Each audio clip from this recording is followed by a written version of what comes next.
The flagship version of the Simpsons game, developed by EA's Redwood Shores and published by Electronic Arts themselves, was released on October 30th, 2007 for the Xbox 360 and PlayStation 3, with it being the last major Simpsons console game. Just like with any game, content was cut and plans were changed throughout its development, and thanks to the contributors of the cutting room floor, we have a lot of detail on many aspects that changed throughout.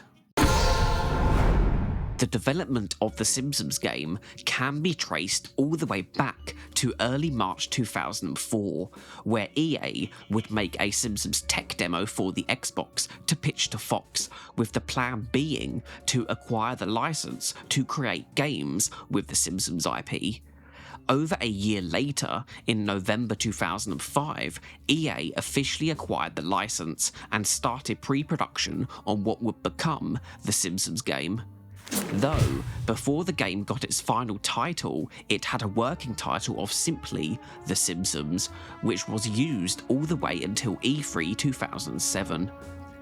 Subtitles left in the game's files for a planned 3-part making-of documentary have details on the game's early pre-production, with the bonus movies section that is still used in the European PS3 release originally being intended to feature it. Redwood Shores, Fox and Gracie Films all wanted to make sure that they did something new and different to stand out from the past 26 Simpsons games, with them coming up with the idea of the Simpsons being self-aware that they are featured within a video game, with the concept of the characters having superpowers happening relatively early on in the idea process, with them wanting to make a satire of the games industry and what the Simpsons were going to do about it, coming directly from the writers, while the developers felt like this was something the Simpsons had not done before.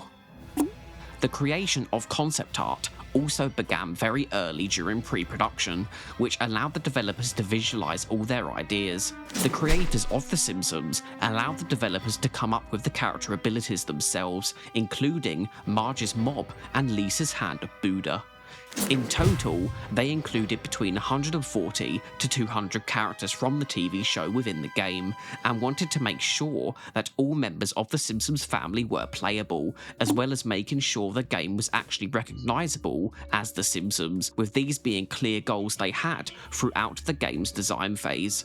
Despite wanting to be different though, both Redwood Shores and Radical Entertainment referred to the levels in their respective games as if they were episodes of the TV show. The pre-production process for the game took about a year before development fully began in the last few months of 2006. Redwood had to spend some time developing their tools and techniques in order to be able to present 3D cel-shaded models of 2D designed characters without them looking off at certain angles, with the developers creating the characters within the well-known Maya animation software. The game's frame rate, being targeted to 30 frames per second, was taken into consideration when rigging the character models with their animations.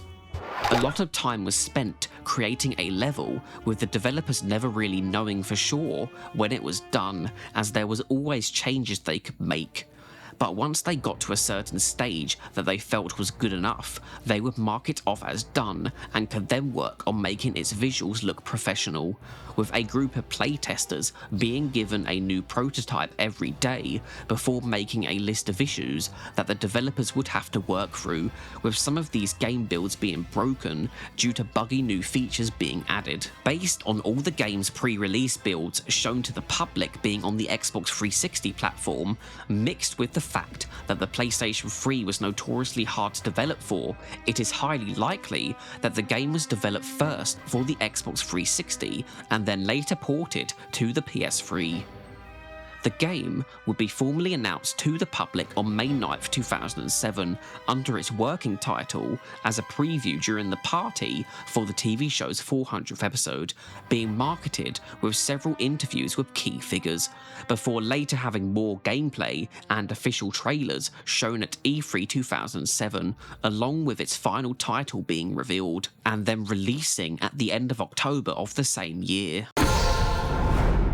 Several extra character sprites go unused for the main menu's TV screen user interface, including Wiggum eating a donut, Homer ready to eat, Scratchy carrying Itchy, and Flanders in his greeting pose. An early version of Ralph is also present, with a lighter coloured shirt and with light grey pants instead of the red on the final sprite.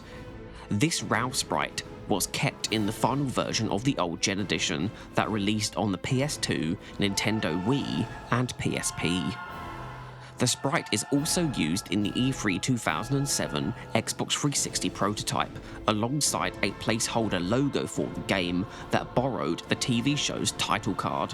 A smaller, different font style was also used on the main menu and throughout the game's heads-up display, which also used a lighter shade of blue. The E3 prototype has unused text for a video submenu, which would have been used to change the game's brightness level, as well as a text string revealing that an Xbox Rich Presents feature was cut, with only the text for the player being in Springfield being left over. Before being finalised as an animation of Itchy and Scratchy, the load screen was originally a Duff beer bottle before then being changed to a simple 2-sprite animation of Krusty dancing by the E3 prototype.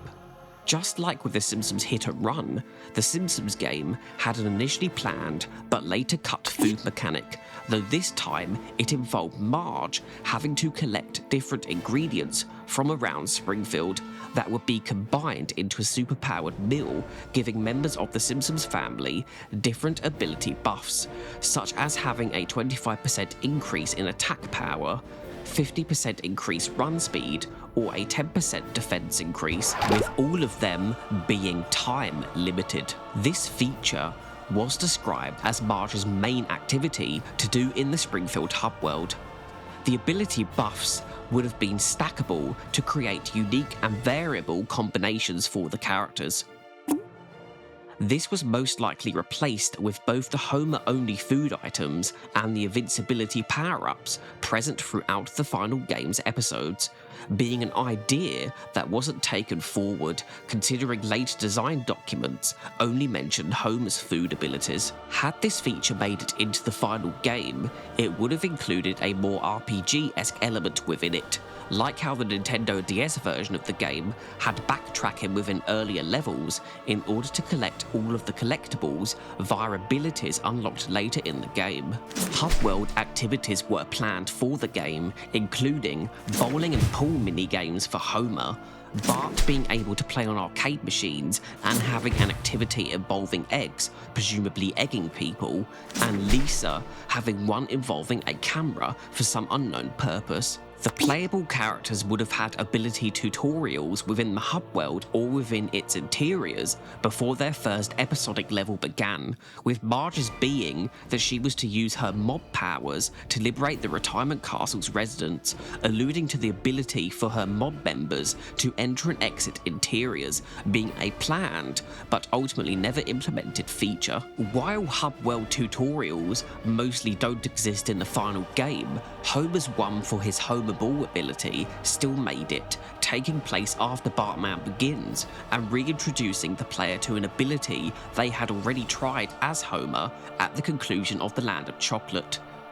Further to these hub world tutorials, the E3 prototype has unused text strings revealing that an ability reminder system was once planned to remind players how to perform previously introduced actions. Marge would have also been given lotto tickets by Apu if she was to bring customers into the store, though it is unknown what these lotto tickets would have granted her.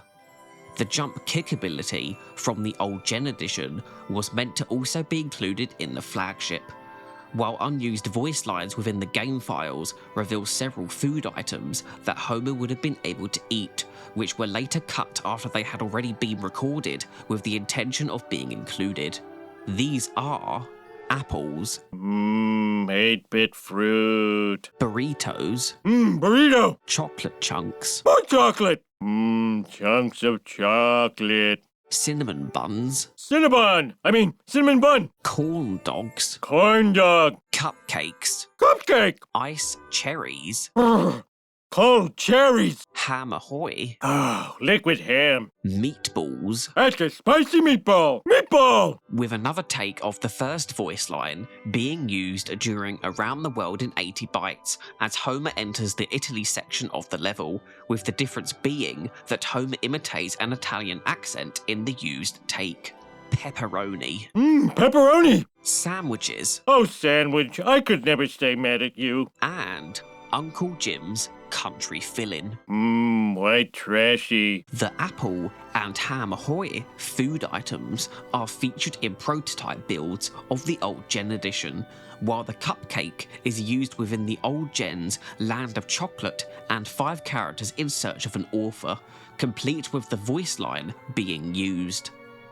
The meatball food item also contains both an unused model loaded into episodes featuring Homer and a duplicated but altered Super Meatball texture, with it also being featured within one of the Old Gen prototypes after you break apart the Super Meatball within the Around the World in 80 Bytes episode. Bart's unique per level ammo, while being cosmetic only in the released flagship edition, was supposed to actually have differences with its range and damage, like how it acts in the Old Gen edition. Icons for the ammo still exist within the game files, which the Old Gen edition actually uses, though there are 2 extra ones present here, with an egg, which was clearly meant for Bart's cut egging side activity, as well as an unused cork projectile. Text strings present within the E3 prototype also reveal that Bart had to perform a power shot in order to destroy special targets, with this most likely being decided against due to there being situations where Bart doesn't have a full enough power bar to perform a power shot in areas with targets present. Bart would have also been able to enter multiple interiors via a roof vent and access interior areas blocked off to other characters. An early build of the flagship version, shown off at the Simpsons 400th episode party, did not have a regular power bar, but instead had separate ones for each ability, like it is depicted in the Old Gen edition, with Homer having one specifically for his Homer Ball ability, while Bart isn't depicted with one at all. Its design at this stage is a mix of the arrow design present in the Old Gen edition, but coloured blue instead of red and having segments instead of arrows. Homer's running animation is much closer to the one that is featured within the Nintendo DS edition, while the Homer Ball physics also have less resistance, which is something that carried over into the final build of the Old Gen edition, complete with lack of extra visual effects. Homer's burping ability, regular or power-wise, do not seem to have been implemented into the game yet, with his ability icon being the same as the one seen on the Old Gen edition and featured on the map of St. Capitulons. The later E3 prototype has Homer's regular burp use the same grey and orange colours that the power burp has, with the same prototype also having a change power bar, now used for all 4 characters at all times, and simplifying it so all abilities use the same one, with the bar at this stage in development visually acting like a life system, depicting number tallies instead of increasing in length with every upgrade, as the final iteration would. The bar's visuals are also a lighter tone of blue compared to the final game, with it lacking the animated electrical energy appearance they would settle on. Homer's helium ability is heavily implied by design documents to have been originally designed the same way as his ball and gummy abilities, where it would be able to be triggered on cue instead of only in specific areas, with Homer being able to recharge his quote helium calories via a Buzz Cola machine in the Quickie Mart. This alludes to there having been plans for the helium power to have its own drink food type, specifically meant to fill up its own dedicated power bar. Unused objective strings in the E3 prototype revealed that Homer's gummy at one stage had a landmine ability and also would have had its own food types to fill up a separate meter. These mechanics appear in some form within the Old Gen edition, where Homer has an in-place explosion ability and a separate bar for the gummy. As featured in the game build present within the E3 Attract video, Marge's megaphone effect was originally red before being changed to blue, and in the E3 prototype, Marge collected pacifiers to recharge her power bar instead of batteries, while the build also features an earlier design for Marge's try and save coupons, where the pink explosion graphic expanded beyond the coupon's borders. This design was still used in the final edition of the old gen and DS versions, as well as still being depicted as its HUD icon. The character collectibles were changed post the design phase of the game, with their original intention being that the characters would collect their trophies directly within the hub world, instead of collecting caps, coupons and seals that go towards them, with Homer collecting Duff bottles, Bart collecting Krusty O boxes, which most likely contained Krusty action figures, Lisa collecting seed bags of different plant types from plant pots, and Marge collecting bottles of hairspray, with Lisa's being changed the most from plants to Malibu Stacy figures, with Bart collecting Krusty posters being a change to presumably make his trophies stand out more compared to Lisa's after hers were changed. These collectibles also seem to have had a dedicated way to collect them, with Homer's requiring puzzles, Bart's requiring him to vandalize objects, Lisa's requiring her to take them from plants, and Marge requiring her to take them from posters that she's cleaned, with the characters being intended to have a more direct interaction with the hub world compared to how the final game depicted the collectibles as just floating pickups that needed to be walked into. Homer's Duff bottle trophies would have deterred his helium form by pushing him away if he tried to approach one, preventing the player from being able to cheese the puzzles. Lisa's Hand of Buddha ability is referred to in exterior and interior layout designs as Hand of God, potentially tying it into the game's ending, where we actually meet God. The characters at one point would have also had to collect invention parts, which are presumably pickups towards other game mechanics, most likely being replaced with the video game guide's pages and upgrades. The E3 prototype also contains text placeholder strings for trophy descriptions in the same vein that the clichés have in the final game. The E3 prototype has unused episode replay images from an earlier prototype, with all of the images being screenshots from the in-game levels, complete with the HUD being shown, with Homer's ability icon being the same one seen in the 400th episode party preview footage. All characters besides Lisa have no power meter, matching up with how Bart lacked one in the 400th episode party preview build, with the power bar itself having a darker blue colour compared to the E3 build, but still not as dark as the final game, while also having a separate bar underneath it, further suggesting that each player's attacks had their own separate bars, like is the case with Homer in the old gen edition of the game. Marge's megaphone icon had a different design with an orange handle instead of red, with it also being a lot more narrower. This is yet another asset that made it into the final build of the Nintendo DS edition. The levels from the latter part of the game after Bargain Bin all look relatively unfinished in their images. There are several unused and alternate HUD graphics present in the E3 prototype. The designs of Homer's Ball Burst, his Burp Stun, and his Return to Normal icon were redrawn for the final game, with the Ball Burst having an arrow replace the draft lines. The Burp Stun icon, again like the 400th party preview version of the icon, completely lacks any indication of the ability, instead being a graphic of Homer eating a meatball, and the Return to Normal icon at this point was just a graphic of Homer's head drawn from the previous one, which would later be changed to a lower resolution version of his health bar status icon when he has full health. Lisa's Buddha Flick icon was originally an arrow facing right with a blue star graphic, before being changed to an icon of her hand in a flicking motion. An earlier version of the icon used for Lisa's saxophone is also present amongst these early HUD graphics, revealing it was once a shade of orange and is seen in use within the E3 build's unused episode replay icon for Lisa the Tree Hugger. Dedicated texture files for Lisa's flick ability also show that it was considered to have a facing down direction instead, with this icon ultimately being kept in the old gen edition for her Buddha smash attack. The E3 prototype contains unused audio of an earlier iteration of the Hand of Buddha interaction jingle.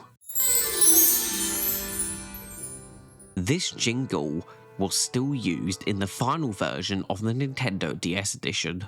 Marge's HUD textures originally contained more of her mob actions, such as the hammer, standing still, and explosion icons, as well as one that would be unused in the final version of the flagship, being that of a small pointing hand in a bubble, referred to in the game's code as Marge Crowd Control.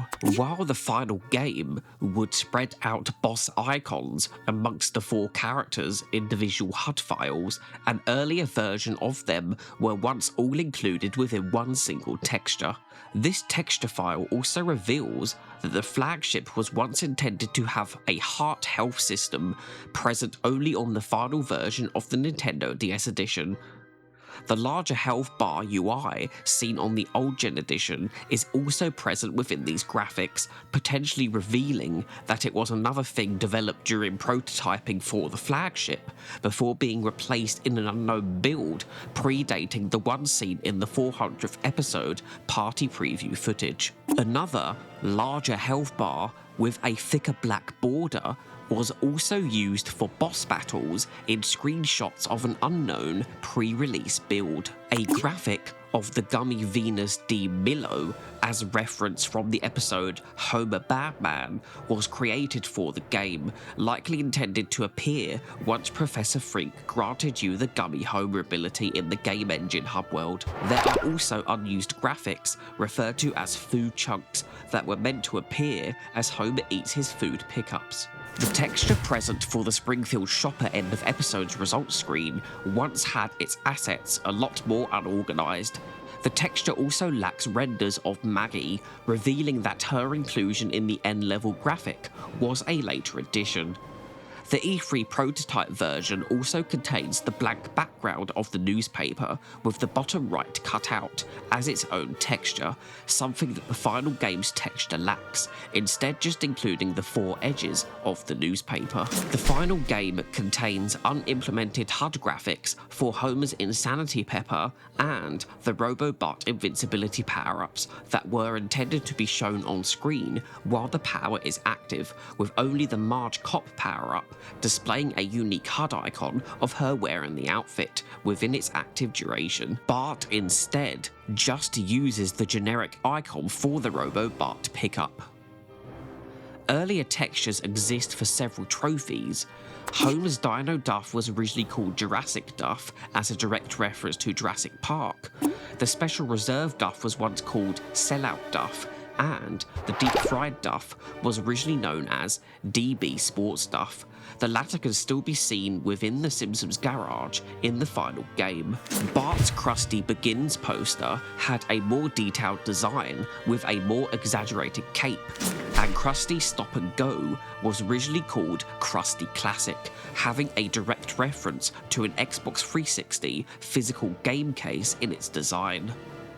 Marge's Gangster Clean Hairspray has an earlier iteration left unused with a semi-crude image of Patty on it. The existence of Jurassic Duff and Sellout Duff are also supported by text strings present in the E3 prototype, which further revealed that instead of using the generic trophy term, the game would have actually described the 4 characters' unlockables as what they are, namely a collection of bottles, posters, dolls, and hairsprays. The visual smoke and audio effect of the player character respawning was a late addition to the game, being added between the E3 and Beta 4 builds, with this being reflected in the fact that it doesn't appear in the old gen edition, but does appear within the 2D cutscene for Bargain Bin. According to unused text strings within the E3 prototype, the game was planned to have a stat screen located within an extras menu, with the strings revealing that one of the stats would be a score of how much special ammunition Bart has collected for his slingshot ability. There are also strings present alluding to the hub world's character switching ability being located within the pause menu instead of the in-game bus stops present in the final build. Unused SFX exists within the E3 prototype, most likely meant for the thought bubbles that contextually appear when the characters can use their abilities. There is also unused audio present in the prototype for what was most likely the end of episode Springfield Shopper results screen. Multiple chatter types exist in the game files, but go unused. The first is the CPU buddy character, reacting to you moving as they start to follow you, with the chatter type of "From Buddy PC, on my way." On my way! Coming! I'm up! Back to work! Here I come! Here I come. Coming, Mom. Okay. On my way. Coming. On my way. Here I come. Girl on the move. After you. Following rules. Coming. Hold your horses. Here I go. Marge is on the way. The function for this is still present within the E3 prototype. The second is the buddy character waiting for the player, with the function "From Buddy PC, wait there." I like to wait. I'll wait over here. Waiting's better than working. I'll hum while I wait. Will do. Waiting rules. Do nothing. Got it. I'll just stand here. Let's wait. I'll write haikus while I wait. I can't wait to wait. I'll be over here. I hope I'm waiting with cool people. I like to wait. Waiting over the ocean blue. I'll just stand over here by myself. You do your thing. I'll be fine. The third is a version for the characters after they have waited for a certain period of time, with them becoming impatient, with the function "From Buddy PC, waiting for you." A little help? I'm still waiting. Make me do something. Boring. Homer bored. Man, I'm bored. Ugh, waiting sucks. Tell me what to do. Make me do something. Some order would be great around now. I'm like waiting. Come on, make me do something. I am so bored. I am so sick of waiting. Wait. That's all I ever do. Don't forget Marge. Take me with you. I've been waiting for what seems like days. Hello, Earth to family. I know you need me. Apu, Barney, Comic Book Guy, Uta, Chief Wiggum, and Mayor Quimby, based on unused voice lines, were also intended to join Marge's mob within the hub world, but are unable to due to being stuck within interiors. I will just chill out over here. I will wait with bated breath and full bladder. I would like to get home in time for Sports Center. I am using up a year's worth of breaks at the Quickie Mart. No problem. I'll build it. But I won't remember building it. Just go by instinct. I'm gonna be sick. Good idea. I don't want to pull something. I'll use the time to work on my resume. I hope this doesn't take much longer. It's chowder night at the soup kitchen. Please hurry. Time is not on my side. Prepare for a Superman-esque stomach bump. I find your defense tactics wanting. I will set my phaser to destroy. Ooh, I wish I had a phaser. Your inferior wish is unfortunately my command. Ooh, must build instead of criticize. Yes, I'll be waiting right here, Your Highness. Worst mob leader ever. We'll celebrate with 3 pints of Häagen-Dazs. I will make bratwurst of this thing. I will make you talk. I am passionate about building and eating. Papa, papa, I stand on guard for thee. Oops, that's Canada. Is there much cholesterol in gumballs? I will sacrifice a caramel to honor our victory. My new motto is to not protect nor serve. Who's the pig now? I'll tear into this like it's a cruller. I am the law. Oh boy, arts and crafts. Yay! This is fun. I like being useful. I'll look for my badge and gun while I wait. Waiting around is just like police work. Yeah, that's how I roll. I'll give him the old Quimby eye gouge. I'll make this little problem disappear. Tear down this object. Building something will make a good photo op. You want me to do nothing? No problem. Am I having dinner with my mistress or my wife? These existing aligns up with the implication that there was an intention for mob members to enter and exit interiors alongside the playable characters. Apu's lines were used within the Old Gen edition, however, due to appearing earlier within the Mob Brawls episode in that iteration. Unused voice lines in the game files reveal that the Rigilians were supposed to be non-hostile NPCs featured throughout the game's hub world during the Treehouse of Horror segment. I miss Mama Krelax's Neptune stew. Someday, when this war's over, I am opening my own head dome store. We have a strict don't slime, don't tell policy. On my planet, I'm considered quite beautiful. This place is a dump compared to Rigel 7, let alone Rigel 8. My tentacles could use some Gold Bond powder. It's medicated. Imagine having 8 armpits. My deodorant budget is out of control. I wear contacts, but I'm considering space Lasix. Seems safe? I almost forgot that today is my 23rd Slime Day. Happy Slime Day to me. I'm old enough to fight in a war, but too young to drink beer. I worry the space war was begun on false pretenses. These humans sure are fatter than the last time I visited. Even the kids. I just know Space Jody is back at home making time with my best gal. It's been 2 months since I've been on leave. My daddy was an invader. My granddaddy was an invader. My feet hurt. Tentacles. I had this weird dream where I had 2 eyes and everything looked depthy. Man, what I wouldn't do to kiss Betty Space Grable. Wow. After the war, I'm going to go to Starvard on the GI Bill. Or maybe Startmouth. I feel like being a soldier has kind of de-alienized me. Earth isn't so bad. If you like jerks, you can never get a cab in this city. I need something to spice up my MySpace page. Don't make me chase you. My quads are tight. I get off at 6 o'clock. Want to catch a movie? I know I'm an alien, but LeBron James is really out of this world. You have offended me with the crazily low prices at Old Navy. I wonder if Blitzcrag is gazing at the same star I am. I can't wait for St. Patrick's Day. Why does everyone think we want the Earth's water supply? Don't be so paranoid. This war pits brother against brother. Johnny Yank and Billy Slime. The sad thing is, I don't even know what this war is about. And to think those hippie aliens back home are protesting right now. The eyeball stew isn't as good here as it is back home. We need to come up with a racial epithet for you humans. How about fatties? When Gorlax comes marching home again, hurrah! Hurrah! I'm getting athlete's tentacles, something terrible. I hope my girl isn't back home fooling around with my best friend. Someday I want to come back here and just sightsee. Freedom is slavery. Wait, that's not right. I wish I'd brought my copy of To Serve Man. I'm glad they haven't integrated my unit. I went into cryo-freeze for 2 centuries for this. Maybe I'll take a human bride. That'll surprise Mom. How can destroying be bad when it feels so good? On Earth, is it the male or female that initiates DNA replication? When I get home, all I want to do is soak in a nice acid bath. Take us to your leader. I believe his name is Miss Hoover. The humans don't like it when you crack open their skulls. You can tell a lot about a planet by how they consume their own urine. Seeing all these American women makes me feel fat. What the heck is going on? I thought they'd greet us as liberators. It's a shame to attack, but they had their chance to kill themselves. Earth is such a beautiful place.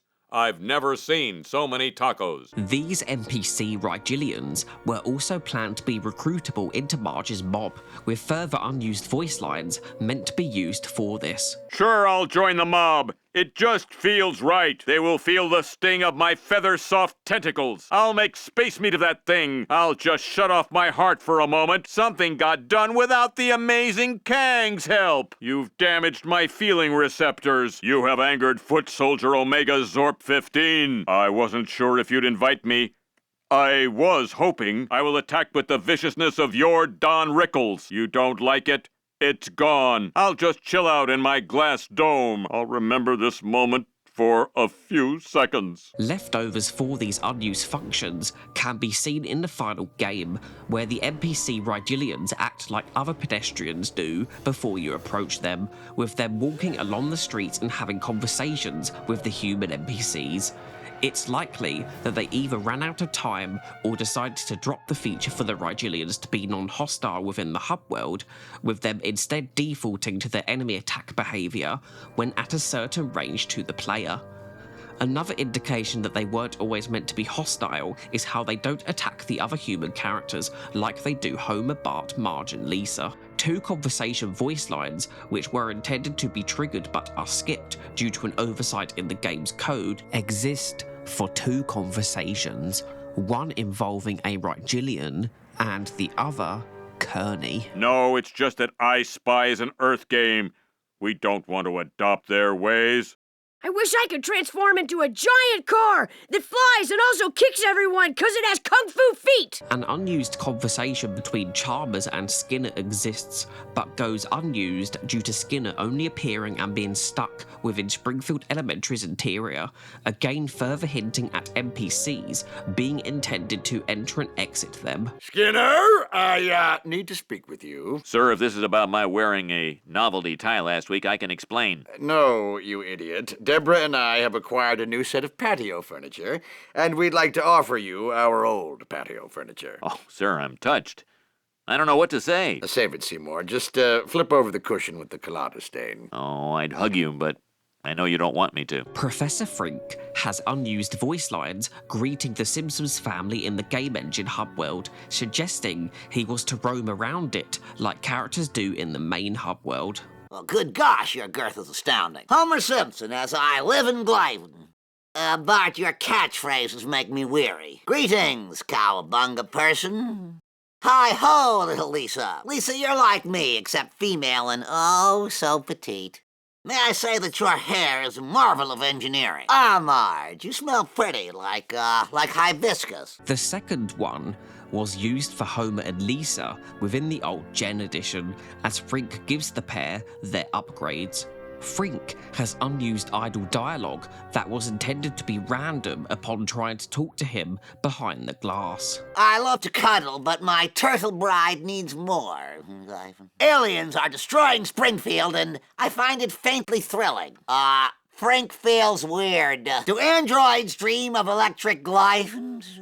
Have no fear. Frink is in the dwelling. Frink has further unused voice lines intended to be used for after a player has completed certain game engine episodes, being like how the NPCs in the Springfield hub world talk about the last played or upcoming episodes when you interact with them. Nicely played, Lord of the Onion Rings. Oh, jokes are fun for joking and fun. Bravo, Marge, you killed thousands of orcs and your 2 closest relatives. Imagine, Lisa, a Grand Theft Scratchy without guns or profanity. How amazingly boring. Bravo, Marge. You made Grand Theft Scratchy rated E for everyone. Homer, you triumphed in France, which is right next to Belgium. Nice work, Bart. You foiled Mr. Burns, the evilest man in World War II. Well done, Honorable Homer. You defeated an 8-year-old boy and a horde of fat nerds. Hope you're proud. Ome de tu, Lisa. I hope you recognized all the anime references. The 8-bit Simpsons, who roam around the game engine hub world, were also intended to discuss a player's progress after specific game engine episodes have been completed, again like the NPCs in the main Springfield hub. Oh, next-gen Homer, you're so good at killing monsters. Way to kill all those monsters, Marge. I wish I was young and smooth. Great job, future me. You showed video games can be fun without fighting. You did it, Marge. You dust busted the ranch out of that town. Great work, Homer. You have so many more moves than I do. Oh, man, you got to go to the past and fight a war while I was stuck here with 2 Lisas. You did it, Homer. Although I didn't understand that level. It reminded me of Burger Time. Oh, Lisa, you finished that Japan level with such political correctness. Unused dialogue suggests that 2 members of the Simpsons family were meant to walk around the game engine and have conversations with each other instead of the 3 non-controlled ones, all acting as buddies. How's it going, tons of fun? Bonjour, mon père. My sweet homie womie. Hey, boy, hit puberty yet? Bart, you sicken me. My special little guy. Hi, sweetie. You smell. We ladies have to stick together. Hey there, hot stuff. Not so close, Mom. You're embarrassing me. Hey, Mom. Bart and Marge would take the NPC role in the old gen edition of the Game Engine Hub, with this suggesting that the same two characters at a time mechanic used in the main Springfield Hub was also present here, most likely when the intention was to use the pause menu to swap between characters instead of the bus stop system, which wouldn't make sense within the game engine. This info, combined with the placeholder strings within the E3 prototype, where the Game Engine Hub is listed as having pickups like every other playable environment, alludes to this mini hub world being planned to be a lot more closer to the main Springfield one. The character skin system that only has one extra skin for 3 out of the 4 playable characters in the final game was planned to be used post-launch to add a lot of additional skins to not just Homer as depicted in revealed concept art, but with all 4 of them. A lot of work was done for the outfits, though ultimately plans for the DLC were shelved and the game's post-launch content was abandoned. Just like with The Simpsons Hit and Run, initial plans for the Simpsons game included a much bigger explorable area that was subsequently shrunk down during the game's actual production, with the earliest known iteration of the Simpsons game hub world being a diorama that is a lot more taller and narrower, with lots of locations being in different areas compared to the hub world we ended up with, which felt more scattered and less organised. The suburbs is present in an oval shape, being more than just a single street, and containing more houses, including the Skinner and Hibbert residences, as well as Lenny and Carl's houses. The location of Professor Frink's house was on a separate street, and in between the Skinners and Hibberts. Lake Springfield was included in this iteration, with this being the location of the more wealthy residents of Springfield, including Mr. Burns and Mayor Quimby, as well as the original planned location for the Springfield Hospital. There is also a graveyard located in between the lake and the original location of Springfield Mall, which itself is next to a street containing the Quickie Mart and a Krusty Burger. The rotating restaurant is across the street to the left of the mall, while itself is next to the Planet Hype, and the Spinster City apartment complex where Patty and Selma live is across the street and next to the Duff Stadium. Springfield Elementary is just down the street from the suburbs, not behind them like in the final game. The retirement castle is located on the other side of Springfield compared to its final placement, being near the town centre like it is in the old gen version of the Mob Rules level. The Duff Brewery is present as part of the industrial zone of the game, separated by a river, which is a more natural location for it, compared to it being lumped onto the edge of the commercial district, as is the case in the finished game. The power plant, while not being separated by a river in this iteration, is still located behind the town centre area. A big cut feature present for this map and later designs was the intent to have drivable vehicles, which would have allowed the Simpsons to get to different areas more efficiently, with lots of well-known ones from the show being planned to appear, just like they did in Hit and Run, with Homer's family sedan and Wiggum's police car. Other vehicles that didn't make that game were also planned, like Marge's station wagon, Bart's skateboard, and Lisa's bicycle, expanding the types of vehicles the player could use to get between the different districts via a highway. An industrial zone specific design, dated to August of 2006, continues to depict the Duff Brewery within its region, but now also includes the Duff Stadium and Sleep Easy Motel. Extra locations in this area not present in the final game include a dedicated tire fire and a larger, more show-authentic Krusty Lou Studios. There is probably also an August 2006 version of the other areas of Springfield that would have been created alongside this design. A hub world titled Living Springfield and dated September 15, 2006 shows an expanded layout compared to the earlier iteration, though sadly it had already cut Lake Springfield and the wealthy residences. The map is now more clearly divided into suburban, commercial and industrial areas. The suburbs area, where the Simpsons house is located, is now placed in the southeast corner of the map, with it being more of an imperfect oval shape compared to the earlier diorama design, with Professor Frink's house being placed more directly behind the Simpsons' residence. Springfield Elementary is placed roughly in the same place as the diorama map, but now there's a more bendy road to get to it. There was also a direct route to Paradise Pier from the suburbs, with the suburbs overall being placed much closer to the waterways of Springfield. The commercial district included an additional Krusty Burger behind the Springfield Mall, with the Bowl-O-Rama being placed slightly southeast from it, next to the highway. Another Krusty Burger is also placed north of Springfield Elementary, close to the town square, Zesty's Pizza, and the Fun Locker. The retirement castle is still located on the north side of the commercial district, completely opposite to the suburbs, being across the street from the Natural History Museum. Springfield Mall is located more centrally within the layout, and unlike the final game, was planned to have its exterior accessible outside of its episode.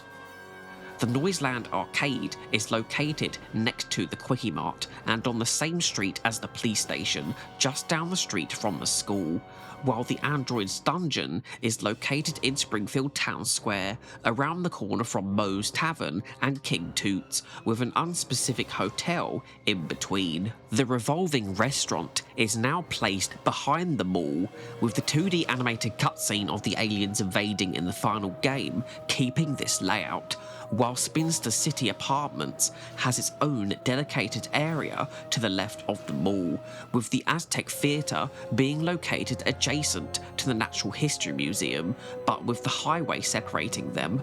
The Church of Springfield, instead of being down the street from the Simpsons house, is located next to the retirement castle on the other side of town, also being behind the town hall.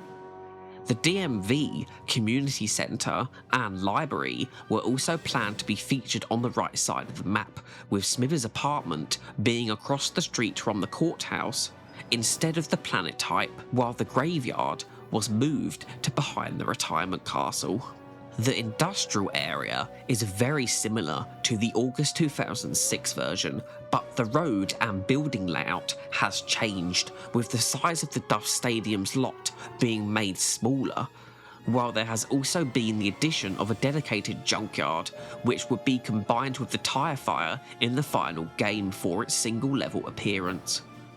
There is also now a monorail wreckage next to the original iteration of the Tire Fire. While this was the finalised design for the map, it suffered huge reductions between when it was designed and public reveal of the game 8 months later, which removed a lot of locations from it. This was done, presumably due to the game having a release deadline of only 13 months' time at this stage of its creation. The Tire Fire was planned to feature a platforming challenge with Homer, where he had to navigate through a tire maze to get one of his collectibles. The junkyard would also feature a collectible for Bart, with Lisa having to use her Hand of Buddha ability to remove random junk objects like garbage bags, boxes and pipes, so Bart could retrieve it, with the moved objects being saved in the game's memory. There was also a Maggie vent puzzle that enabled her to retrieve a collectible for Homer to pick up. The graveyard area was planned to feature multiple shrines, which would tally the amount of enemies the player would have killed, including bunny, alien and dolphin shrines, with this alluding to these enemies either appearing within the hub world itself, being planned for multiple levels, or having episode replay kills continuously count towards these figures. It is likely that the developers would have repurposed this feature into the planned stats menu before it was cut altogether. There were also plans to have 3 movable graves, a mausoleum passage to somewhere else within Springfield, and an interactable Hellfish statue for a puzzle that would reveal a collectible for Homer, being the ye old Duff bottle, which was later given to the NeverQuest episode during the game's actual production as a trophy for collecting all of Homer's Duff caps. Again, like with Hit and Run, a lot more interiors were planned for the game, with these having finalised designs by late June 2006, but would end up being another casualty of the cuts as part of the game's downsizing during its actual production, with the designs also suggesting that they weren't always intended to have a locked camera, which is the case for most of them in the final game besides the hallway of Springfield Elementary. The taco mat would have been present in the hub world, though stated as an exterior in its layout design, where Homer would have to break down its rear entrance with his Homerball ability, revealing tacos and burritos he could eat to increase his power bar. Lard Lads, in the then explorable industrial district, would have had its own interior, having 3 tables and an L-shaped counter containing a Homer collectible puzzle, requiring the player to either smash the glass on the counter or walk behind it. Bart would have also had a collectible in this location, with a trash can he'd have to vandalise. The Springfield Museum was planned to be enterable outside of Bartman Begins via a window. The 2 areas seen in the Bartman Begins level, Scientology and Dinosaurs, would be blocked off behind laser barriers, with only one room being accessible containing an Egyptian exhibit, with vases, a sarcophagus, a mummy behind smashable glass, a throne next to an obelisk, and multiple statues. The obelisk would have been involved in a mini puzzle where it had to be knocked over in order to access a high shelf with an invention part titled the Orb of Isis. Besides this unique pickup, only Homer and Lisa have their regular Duff bottle and plant seed collectibles present in this layout design. The final game repurposed the idea of an Egyptian exhibit into a small room within the Bartman Begins episode itself, being used in the 3D cutscene where the bullies announce their plans to steal from the museum. The room is also accessible as part of the playable area for the level and contains a Duff Cap collectible for Homer, as well as featuring a poster for the Orb of Isis. While the power plant is completely inaccessible in the final game, it had an interior layout designed which aligns up with it being present as a planned accessible area in the 2006 Hubworld designs. The player would access the plant via an unsecured back door, with the interior including a variety of locations seen within the show, such as the break room, Homer's control room, and an elevator that would take players to Burns' office, complete with an entrance hallway. Though access to Burns' office required Maggie to use a vent to open the door from the inside, this being an ability cut back on in the final game, where Maggie instead can exclusively access areas others can't.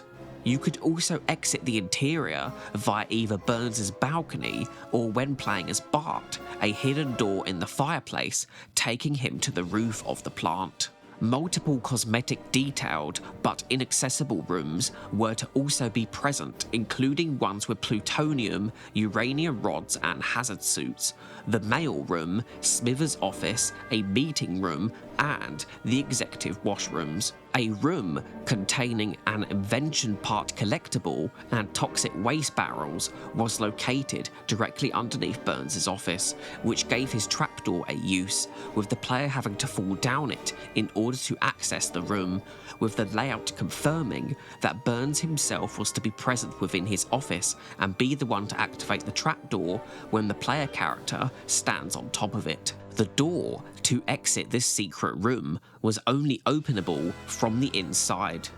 All 4 members of the Simpsons family had collectibles within this planned interior, but with it being Homer's place of work, he has the most with 3. One in his office, which required the player to use the control panel buttons as part of a puzzle to spell out Duff. One within the break room's microwave, which required the player to first go into Burns' office and smash the surveillance monitors. And the last was placed on top of Burns' bookshelf, requiring Homer to climb a ladder to reach it. Bart's collectible required him to vandalize a waste bin.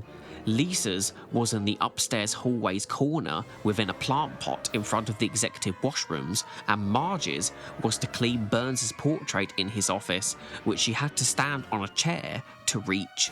The hospital would have had a small interior accessible via a window, that being Dr. Hibbert's office, containing collectibles for Homer via a brief file cabinet puzzle and Bart via a waste bucket.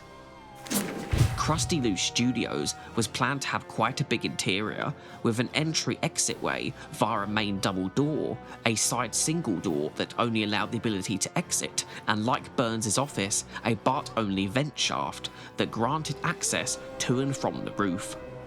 The main part of the interior is the big circus ring room where Krusty films his show, complete with audience stands.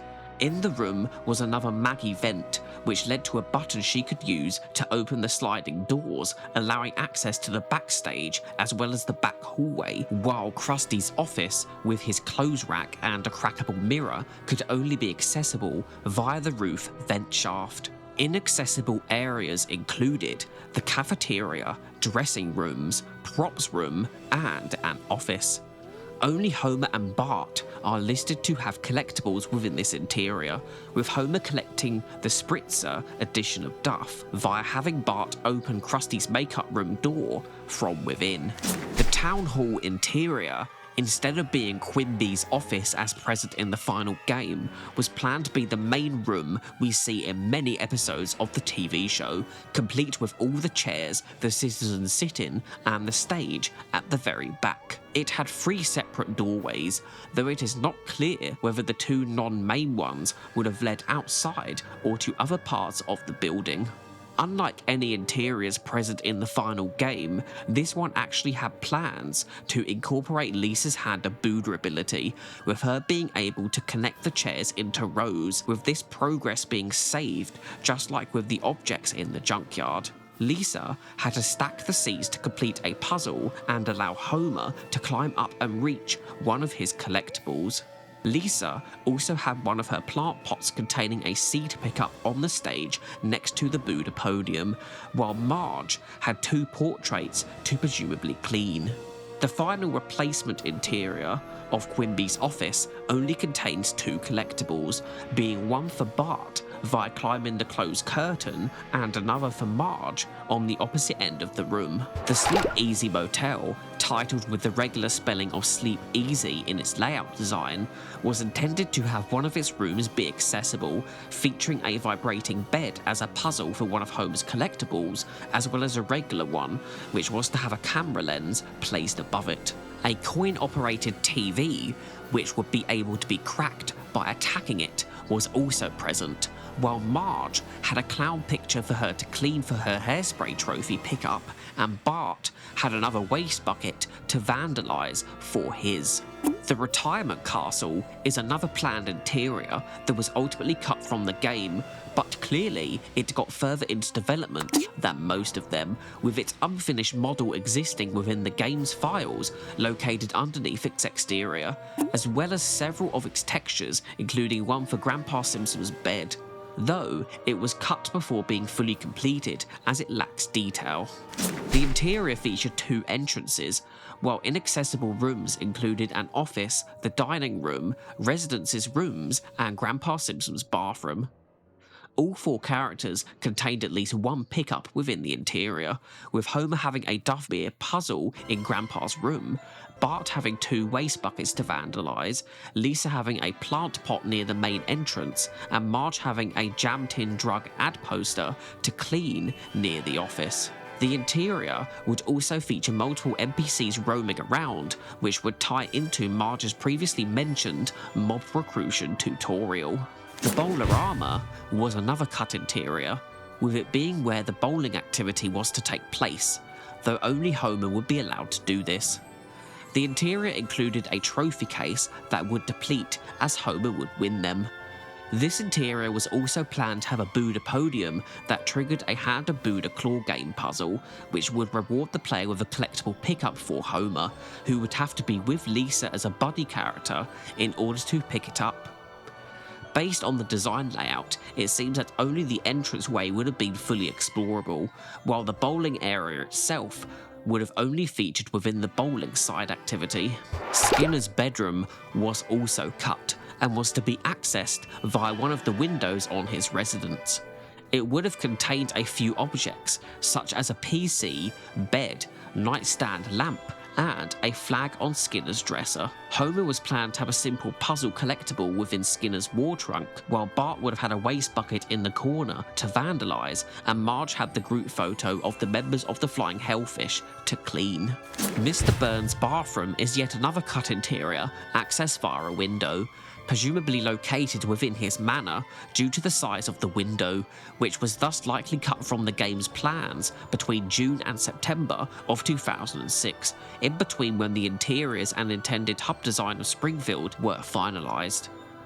Homer does not have a puzzle collectible within this layout, with Marge having her painting of Burns to clean, Bart having a waste bucket to vandalise, and Lisa having a plant pot in the corner of the room to obtain a seed from. Smithers' apartment is yet again another cut interior, accessible via a window. It was planned to feature a collectible for all four of the characters, with Homer's being a quick and easy grabbable beer trophy.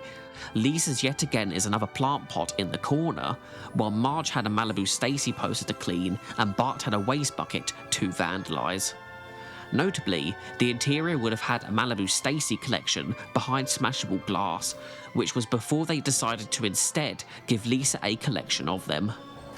Like the retirement castle, this interior got further into development, being located under the Sleep Easy Motel in the final game, which alludes to an earlier placement for the building, not seen in any publicly seen prototypes.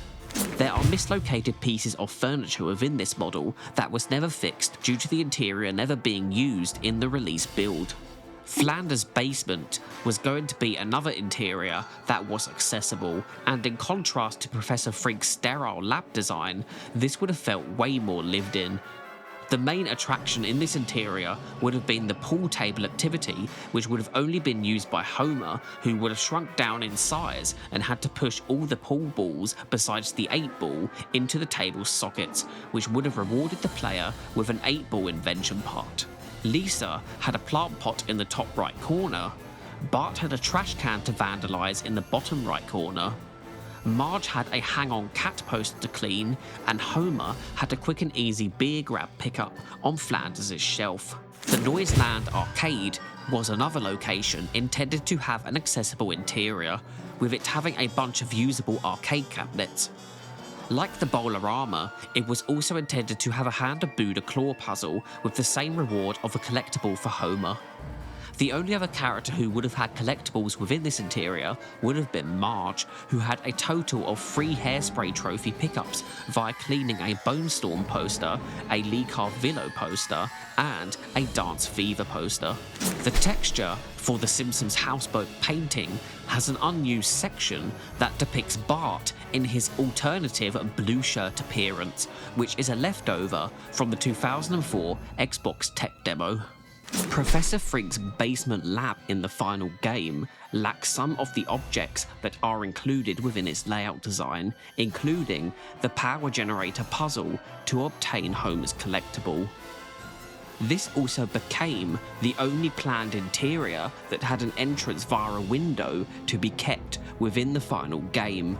While this layout design only depicts Homer and Bart having collectibles within the location, all characters but Bart would end up having collectibles within it. The town square is similar in its design layout to the final game, though there is the presence of trees and destructible via vehicle corner shrubs, with the latter not being present in the final game for obvious reasons. There are 3 collectibles present here, one for Marge, where she presumably cleaned Jebediah Springfield's face on his statue, a trash can for Bart to kick over, and a flower underneath one of the trees for Lisa. The Marge pickup is still present in the final game, but the mechanics of collecting it changed to Marge getting her mob to fix up the statue instead, while Lisa's pickup changed from being in the bottom left corner to being in the top right, and Bart's trash can was replaced with a Krusty coupon atop of the Jebediah statue.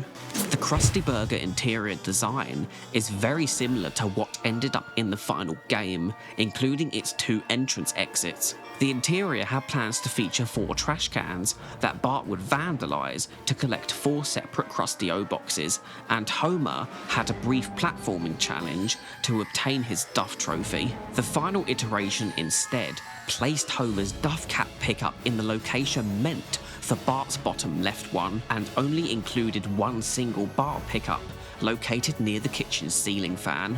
An additional pickup for Lisa, near where the inaccessible manager's office is located, was also added, while the interior overall has more booths compared to the number of them initially planned. The Quickie Mart was designed so that only Homer would have a collectible within it via one of his puzzles, with Bart instead having his egging sub-activity trigger, Lisa having her camera sub-activity trigger, and Marge having Apu's lotto machine function. The final games version of the interior would flip this around so that Bart, Lisa and Marge have collectibles in the interior, but Homer does not. The Android's dungeon design had Homer's collectible platform puzzle in Comic Book Guy's secret screening room, involving him jumping from the stairs to the chair to the top of his DVD cabinet, which was kept in the final game, while Bart had a waste bucket to vandalise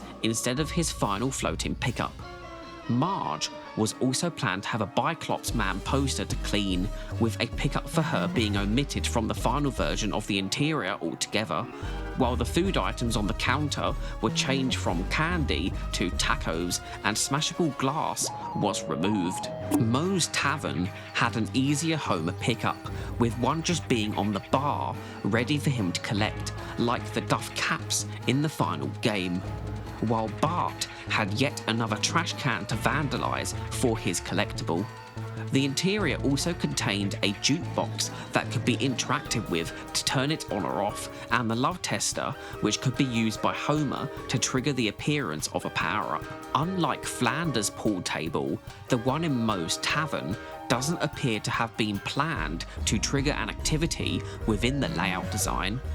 Homer's collectible was moved to the far side of the interior next to the inaccessible toilets, while Bart's one was replaced with one for Marge. The police station had a movable desk as part of Homer's collectible puzzle, which required him to use Homer Ball to smash down jail bars to collect his Duff beer from the toilet.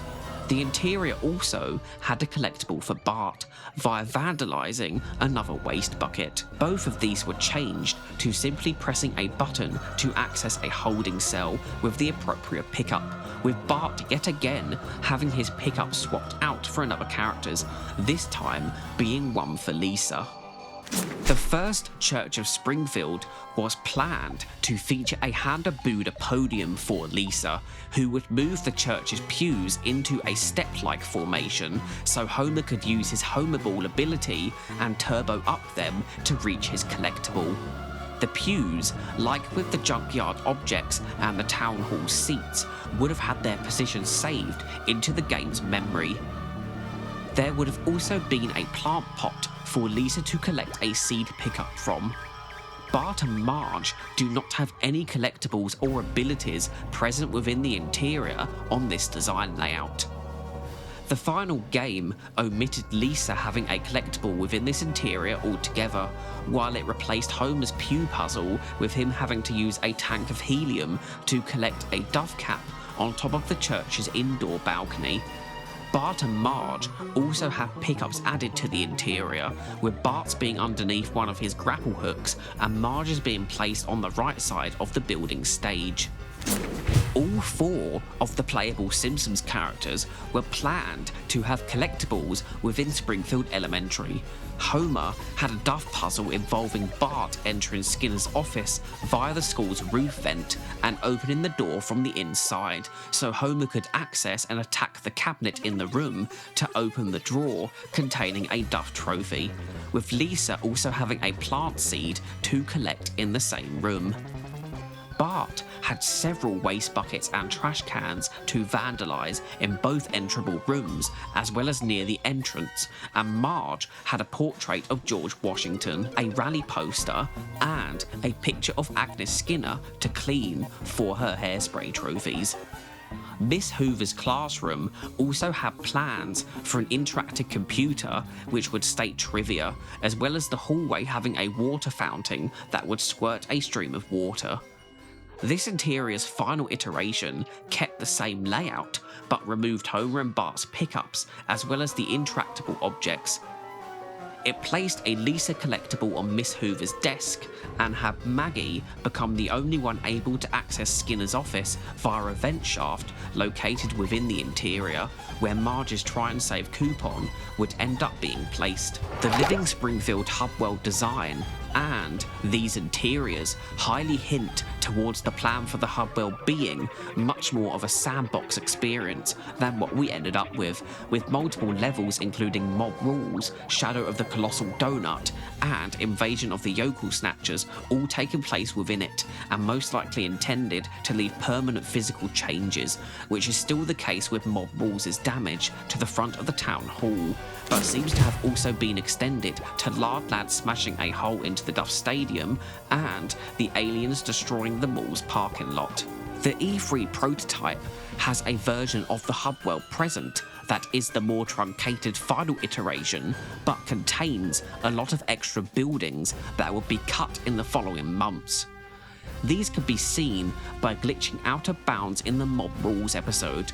2 additional houses existed down the street from The Simpsons, that being the Van Houtens and Musglicks. An entire additional street was present, where the retirement castle is in the final game, which itself was placed further down this additional street and opposite the hospital and graveyard, both of which were completely removed. The hospital is an interesting case because it seems to have been removed several times, only being present in the initial diorama map and the one from this prototype, with it being removed from Springfield's design in both the Living Springfield concept and the final game's hub world. The graveyard had some of the features that are present in the layout design, such as the Hellfish graves and the Mausoleum tunnel, though the latter was changed into a dead end, while the overall layout of the graveyard was made much more simple.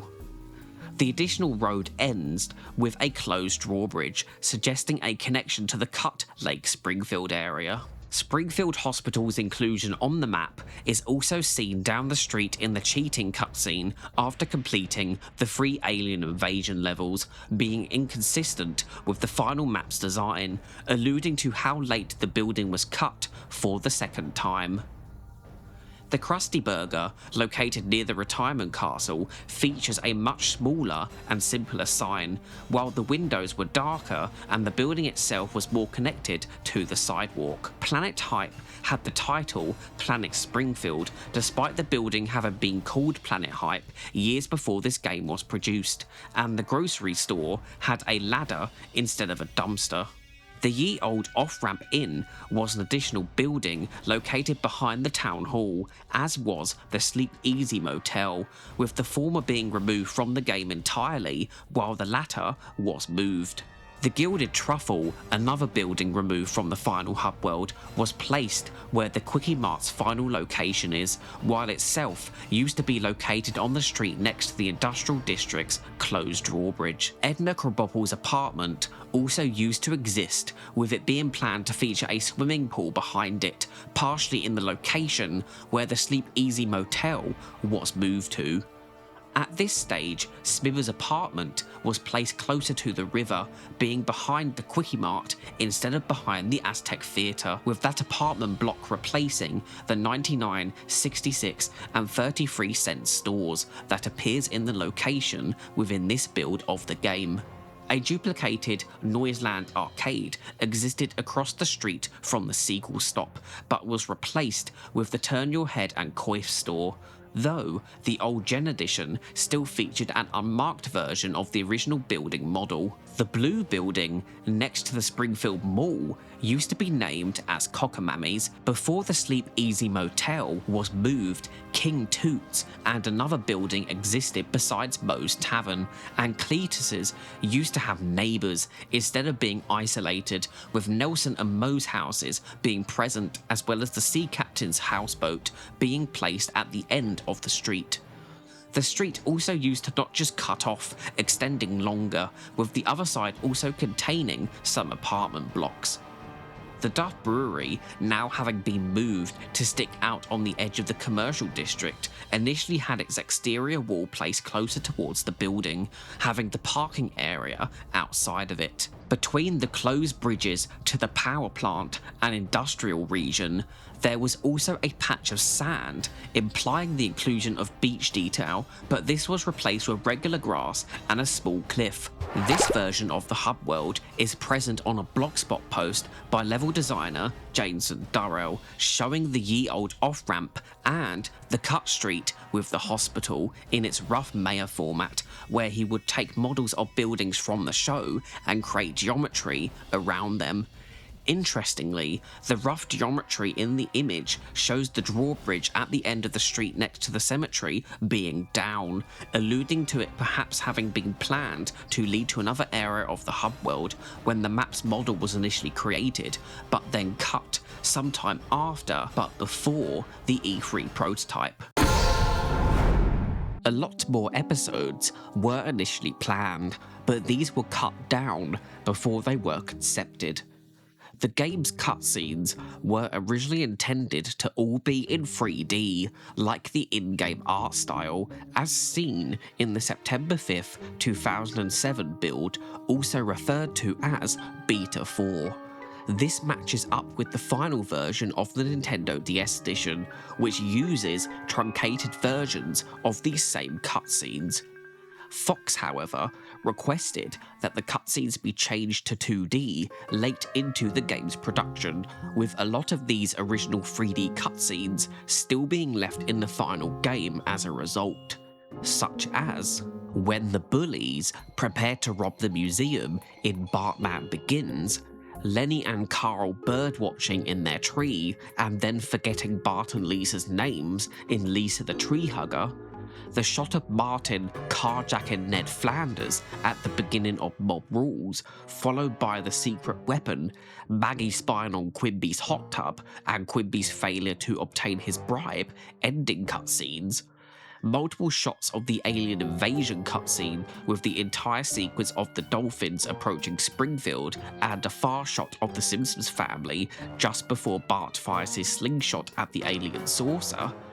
Cletus being rescued by Bart and Homer in Invasion of the Yokel Snatchers, shots of Bargain Bin's opening cutscene when we focus on the 8-bit game cartridges being destroyed, as well as the ending cutscene of Will Wright complaining that he lost. The mid-level cutscene in NeverQuest where Homer and Marge enter the cave, Medal of Homer's cutscene with Saint Capitulons with Uta, Homer, Bart, Sergeant Simpson and Private Burns, the introduction to the USS Real Crazy, including a shot of Sergeant Simpson in his fighter plane, Big Super Happy Fun Games cutscene depicting Mr. Sparkle being freed, as well as the cutscenes where the Sparklemon opponents lose, the second cutscene for 5 characters in search of an author with the introduction of Matt Groening, then when Bart and Homer enter the mansion and meet Groening, and third, when Homer knocks Matt Groening off of his ledge, Lisa building her stairway to heaven, Shakespeare getting defeated during Game Over, and finally, when the family meet God before the final boss rhythm game.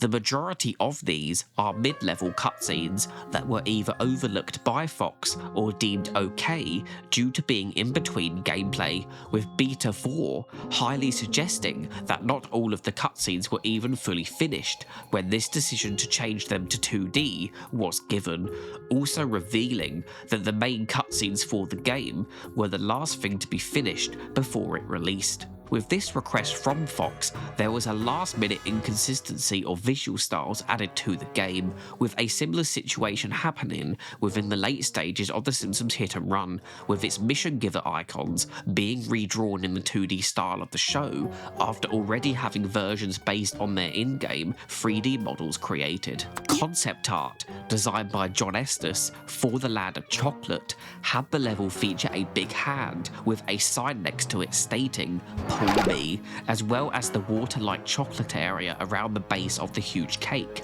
being much larger, with Homer having to jump between multiple floating platforms instead of pushing a switch to activate 2 of them. The Land of Chocolate has unique dialogue for when Homer eats either a chocolate rabbit or lollipop chunk, but this goes unused due to the game having coded these items under the regular food type, suggesting that they used the react_eat food function as a placeholder for all food types and forgot to change these 2 that only appear in the game's first episode. Oh, chocolate rabbit parts. Candy chunk. The episode replay image for the Land of Chocolate has the cake with the pink and white 3rd layer that is present only in the finished version of the old Gen edition, revealing that it was initially coloured the same way in the flagship. There are 2 unused pieces of music that were composed for the Land of Chocolate, the first being an alternate normal theme.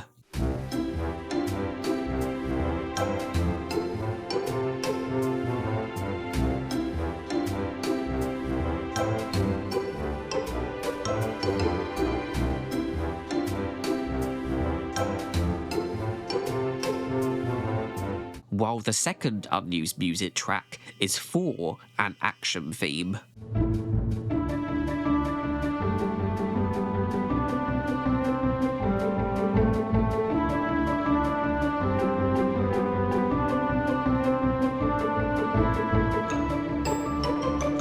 Bartman Begins' original 3D intro cutscene, present in Beta 4, was slightly longer than the final build's 2D one, with a brief shot of Bart walking with his head down after Marge takes away his copy of Grand Theft Scratchy being cut. There is also a sad musical cue that was once present in this 3D version during and after said cut shot, while the background for the Springfield Museum area had still not been added for all but one of the shots where Bart comes across the Simpsons game manual.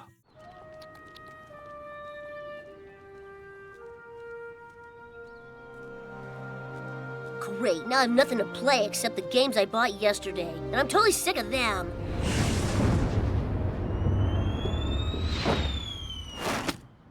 The Simpsons game. This is so weird. The only Simpsons game I can think of is the one where we all pretend Dad isn't an alcoholic. What could it be? Wait a sec.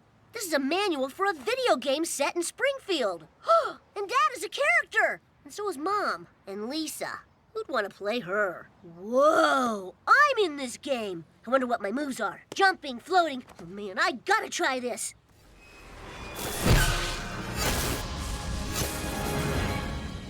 Wow, this is the only good book ever written! Concept art of the abandoned Aztec ruins present at the start of the episode depicted an idea for the area to be more circular, having the centre of the level be sinking lower into the ground, with Bart also having to use a zip line before reaching the entrance to the museum, though it isn't clear how Homer would be able to enter the building in this version.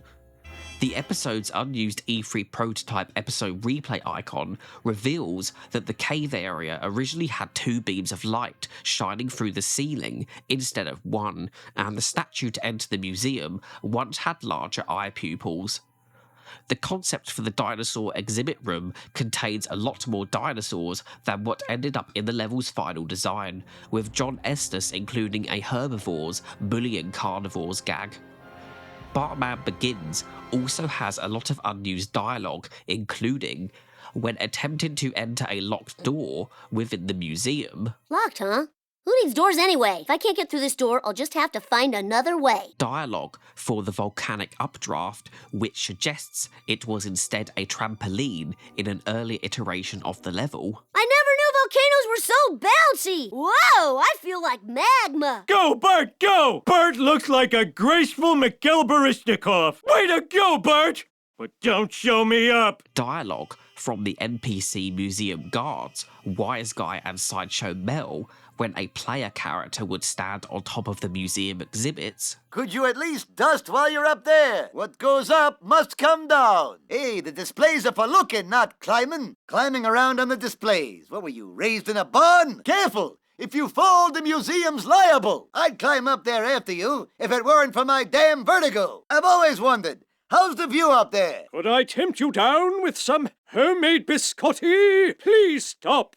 The docents will have my head. I'll thank you not to treat our displays as common showpieces. Leave the displays alone. Take me instead. Dialogue referencing Bart's unimplemented upgraded ammo, which would have been required to defeat Dolph. If there was only some way to increase the range on my slingshot. This reminds me of that old saying, if your slingshot doesn't shoot far enough, you need an ammo pickup. Dialogue from Dolph after being crushed by the dinosaur skeleton. My worst nightmares come true! Additional dialogue from Kearney when triggering the History of Man exhibit. Bart Simpson, huh? I thought I smelled loser. Well, if it isn't Bart Simpson, which side of the law are you on today? Bart Simpson in a museum?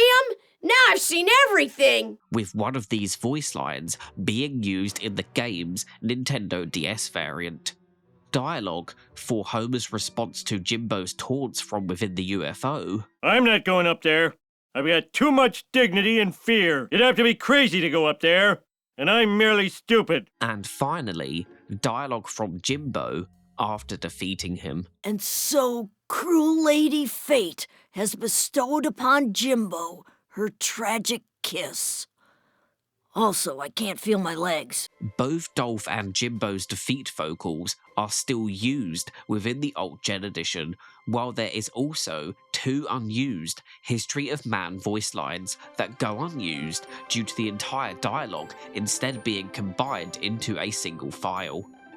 2 unused models also exist for Bartman Begins. The first is a pressure plate used by Homer during the section where Bart has to zap the targets on the History of Man exhibit, with Homer having been intended to stay on the plate while Bart shoots the targets, which was partially retained in the Old Gen edition, which required Homer to activate the targets, but didn't require him to stay standing on the pressure plate. The second is the Space Gas Station object that is still featured in the 2D animated ending cutscene and still appears in-game within the Old Gen edition. Concept art created by John Estes for Around the World in 80 Bytes depicts the Scotland part of the episode where Homer has knocked down Stonehenge and is activating the bagpipes for Bart to levitate over the wall with. However, what is different from the level depicted in the finished game is that Bart here has to climb onto another section of the castle wall in order to get high enough. The concept also depicts how the weighted platform works, which would be placed within the Australia section in the final game. There is leftover navigation data for an additional room behind the episode's starting area, which is also seen within Jason Durrell's rough level layout that he created from concept art for the level. It is unknown what country this area would have been themed after, but it was most likely something included in said concept art created for the environment. Jason Durrell's image for the episode's rough original layout shows that it was initially more simple, such as there being a regular entranceway into the Australian section instead of the Great Wall of China themed ramp, while the Mexico area, which requires Homer's Insanity Pepper item to roll through some barbed wire for a collectible, as well as Bart's zipwire section for his one, are not present in this layout. The Eiffel Tower is placed further towards the wall at an angle, and there also seems to be a high-up platform that is not present in the final game. The most major difference, however, is that the level has 4 ramps, leading towards the centre, where the Statue of Liberty section takes place, alluding to the level either having a different, less linear objective initially, or for there to be accessibility ramps to the area that would activate once you had reached the area for the first time. This layout would be marked up and have AI coded to be aware of it, so it became a fully playable environment before it would then be moved onto the first art pass, where the visual details would be created. The level featured as many as 25 Duff Cap collectibles during the 400th episode party preview footage, which featured an interview with the game's creative director, Jonathan Knight, suggesting that at this point they were still in the process of reworking the collectible system. Homer's Duff Cap at the start of the Great Wall of China ramp was originally located at the end of the ramp, as seen in the same footage, which also reveals that breakable Duff barrels were once present between the Germany and France section of the level, as well as in the Scotland section in the small room that houses another Duff Cap. Around the World in 80 Bytes has 2 unused voice lines. The first is a longer version of Duffman's intro vocal, where he just says "ciao," because the start of the line was instead repurposed into the preceding cutscene. On your mark, get set, ciao! This longer version is played in full in-game on the Nintendo DS edition. The second unused voice line is Duffman congratulating Homer on winning before the end of episode cutscene. And the winner is Homer J. Simpson, our new eating champion! Everyone else, you are free to barf! Unused achievement text strings in the E3 prototype, as well as the cliché-like trophy descriptions shown previously in the characters and mechanics section, reveal earlier names for some of the episodes, including Lisa the Tree Hugger, which originally had a more simpler name of the Tree Hugger. The same prototype's unused episode replay icon reveals that the episode initially had a lighter shade of grass that was also less detailed. The prototype also had a slightly different starting placement for Bart and Lisa. The Auntie Nature gate opening cutscene once had a camera transition instead of a cut, while the saw blade pressure pads lacked their red activation glow. The fixed camera angle used to hit the target to shut down the saw blades was changed, from placing Bart on the right-hand side of the screen to instead forcing the camera to elevate. An additional safety first sign was once present next to the switch to stop the vertical saw blades. There is disabled code left over for a third toxic waste barrel, which aligns up with the old Gen Edition having 3, with it likely being removed due to it being redundant, as even in the old Gen Edition, it only takes 2 of the barrels to dislodge the trampoline spring object. The timer to save Lenny and Carl lacks icons of their heads, and instead has a generic clock icon, which was kept in the final build of the old Gen Edition, while the text also isn't placed on a white transparent background yet.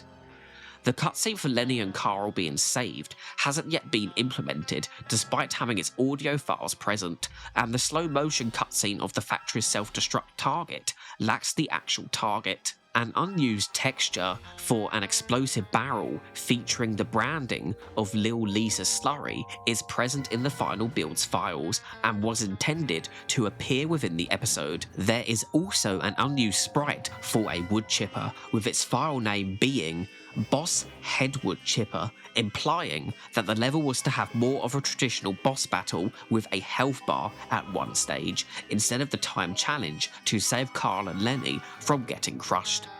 This icon is also present in the common HUD texture shown earlier with the other bosses that did appear in the final game.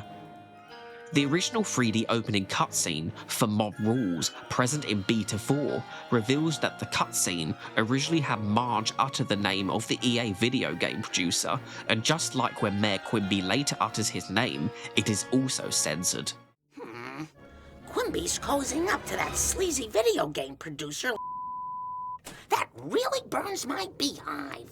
Concept art created for Mob Rules by John Estes reveals that at one point there was Grand Theft Scratchy merch booths throughout the level, with Marge using her mob to convert them into love huts. These also appear on concept art depicting a larger sequel stop store with the police outside guarding it, while the kids of Springfield are lining up on the other side. These booths were most likely replaced with the Itchy and Scratchy floats that are used to progress further in the level with the help of Lisa's Hand of Buddha ability. Concept art for the Itchy and Scratchy Town Square statue depicted it being more gory, with Itchy having ripped Scratchy's intestines out with a hook and chain. Mob Rules' old Gen Edition objective of removing a pile of wrecked cars with Lisa's Hand of Buddha was once also present in the flagship version of the game, as revealed by the episode's unused replay image featured within the E3 prototype. The same image also reveals that the buildings on the street, such as the sign next to Sequel Stop and the building on the other side, were coloured differently, being dark red and brown. Presumably the same build of the game that was also featured within the E3 Attract video has the town hall area with darker lighting, except for the grass around the Itchy and Scratchy statue, which is again the lighter, less detailed green colour, while the overall area features the same version of the hub world as seen in the later E3 prototype. Strings featured in the E3 build also confirmed that Mob Rules originally had 5 collectibles for Marge and 6 for Lisa, aligning up with the old Gen Edition. Marge's first try and save coupon collectible was once on top of the Sequel Stop building and required her to shimmy across to collect it. Despite it being moved to one of the Chub Med awnings, the climbable area was kept in the final game. The broken bridge that Lisa must use Itchy and Scratchy billboards to connect originally had more of its original geometry intact. The courtyard area was initially designed to have more of an under construction feel, with the lower area being all dirt, while the factory Lisa has to climb around for a collectible once had a name of Lofty Heights written on it. There is also another factory called Exotic Imports, which still exists in the old Gen Edition of the episode, but without its title sign. The first mag event area beforehand used to not have a fence around it, being concepted with a ladder and a balcony, allowing the player to climb back to the area if they have fallen off of it. The concept also depicts a forklift, which could have been one of the planned drivable vehicles for the game. The ladder would still exist as of the E3 prototype, being the last remnant of this older iteration of the area, with it being removed due to fencing being added above it. The courtyard also lacks its 2 collectibles within the E3 build that are present in the release one. None of the cutscenes for this level have been implemented at this point in development. Concept art for Springfield Police Station shows that it was once intended for police cars to be parked next to it. There is an unused voice line present within the final game's files that was meant to be triggered for Snake after Marge's mob frees him from the police station's rear jail cell. Thanks. Let's go break stuff. There are 2 unused pieces of music for Mob Rules that were composed by Christopher Lennertz, an alternate version of the level's main theme.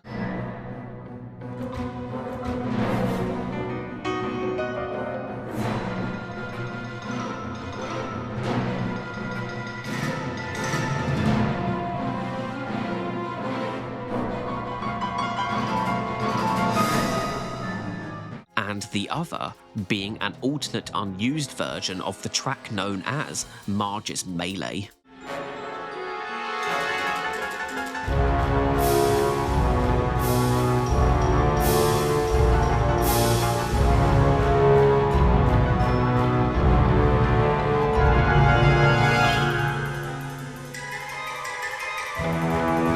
The cutscene of the alien invasion originally had a different musical score created for it by Christopher Lennertz and Tim Wynn, referred to as Flying Saucer, with it being used in earlier builds as well as the Nintendo DS edition.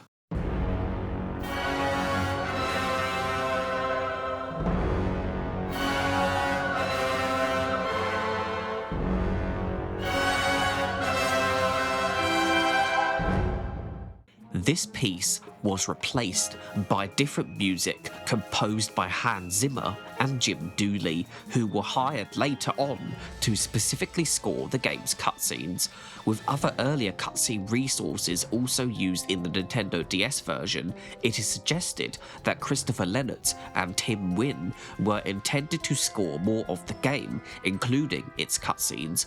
This also explains why the earlier Bartman Begins cutscene has a different musical cue present. Enter the Cheat Tricks also had an earlier episode name being called Cheetah Cheetah Pumpkin Eater. Design concepts for the episode by John Bell present a much more depressing and gloomy level, with hundreds of workers maximizing productivity, while another piece presents a board meeting with a bunch of business officials. Further concepts by Bell have a huge factory-esque interior with casino-like attractions, as well as one titled You Got a Lot of Nerve Center. John S.S. concepts, on the other hand, gave the episode a more Goldmine-esque feel, with the centerpiece being a giant screw, and the side rooms being further parts of the mine with different machinery, requiring Bart and Lisa to make their way up through the level via the lift shafts until they reach Donkey Kong on top of the giant screw. 2 additional level zones exist as unused and unfinished models for this episode, both of which seem to have been cut very early, with them only using a placeholder Simpsons_palette texture file. Zone 3 was cut because the episode dragged on for too long and would have just repeated existing gameplay mechanics, while Zone 4 was meant to be a battle arena filled with enemy spawners that the player would have to shut down. While it could have been kept if other areas were cut, it ultimately was left unfinished. Unused voice lines suggest that Bart was intended to pick up more pages of the strategy guide, perhaps alluding to more of his abilities being planned to be learned within this episode. Another page! Radical! I got all kind of pages. Yeah! Got it! Cheating rules! There are also audio files that suggest that the Super Mario Plumber parody character was intended to be one of the episode's enemy NPCs, or they were at least planned to be featured in an area that Bart and Lisa could physically reach them, with them having unused voice lines of reacting to being attacked. Hey, play nice, huh? Leave an old man alone. At least I feel something. I wish I could still throw fireballs. I'm glad the princess not here to see this. Enter the Cheat Tricks final build episode replay icon features grey blood vats instead of the purple ones, suggesting this was their original colour at an earlier stage of the level's development. Day of the Dolphin was based off of the Treehouse of Horror segment, Night of the Dolphin.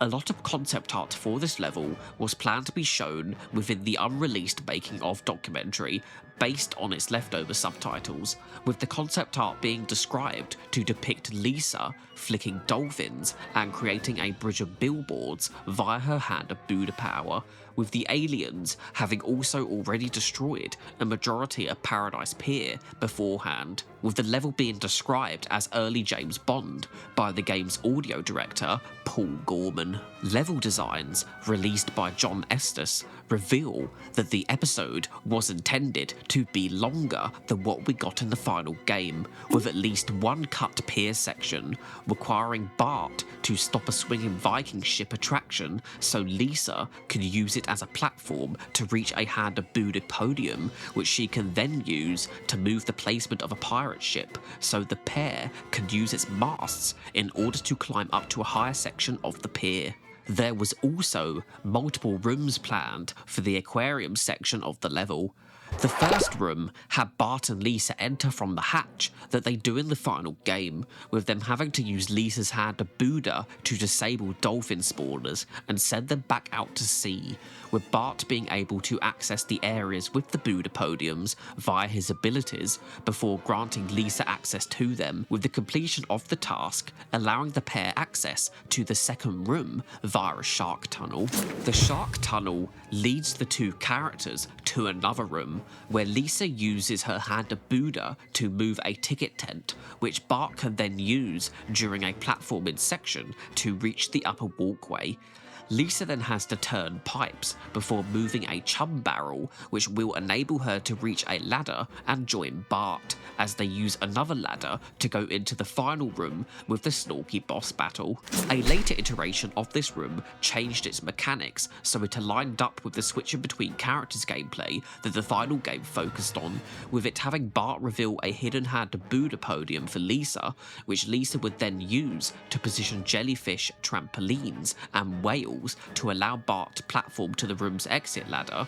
Here, Bart would pull a switch, which would lower another ladder for Lisa to be able to join him. The final game would have slight references to these cut rooms, featuring the whales with their updrafts and the jellyfish trampolines from the cut middle room, repurposing them to be used to reach collectibles.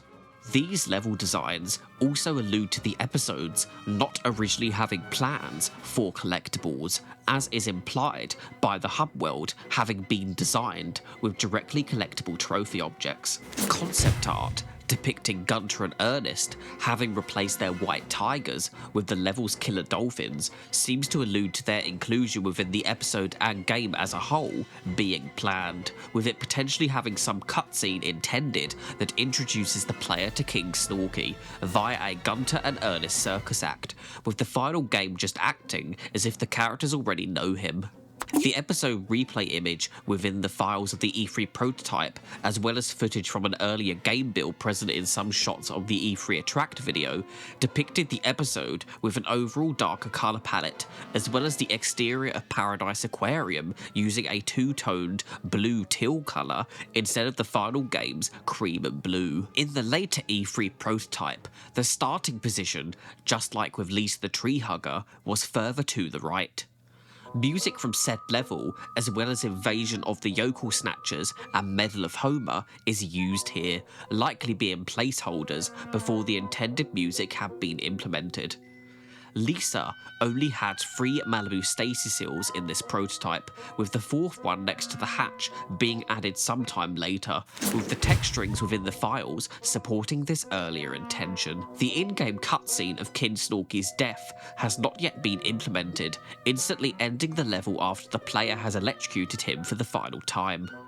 In the files for the final build, the episode has an unused button model that would have most likely been for a pier attraction somewhere within the episode.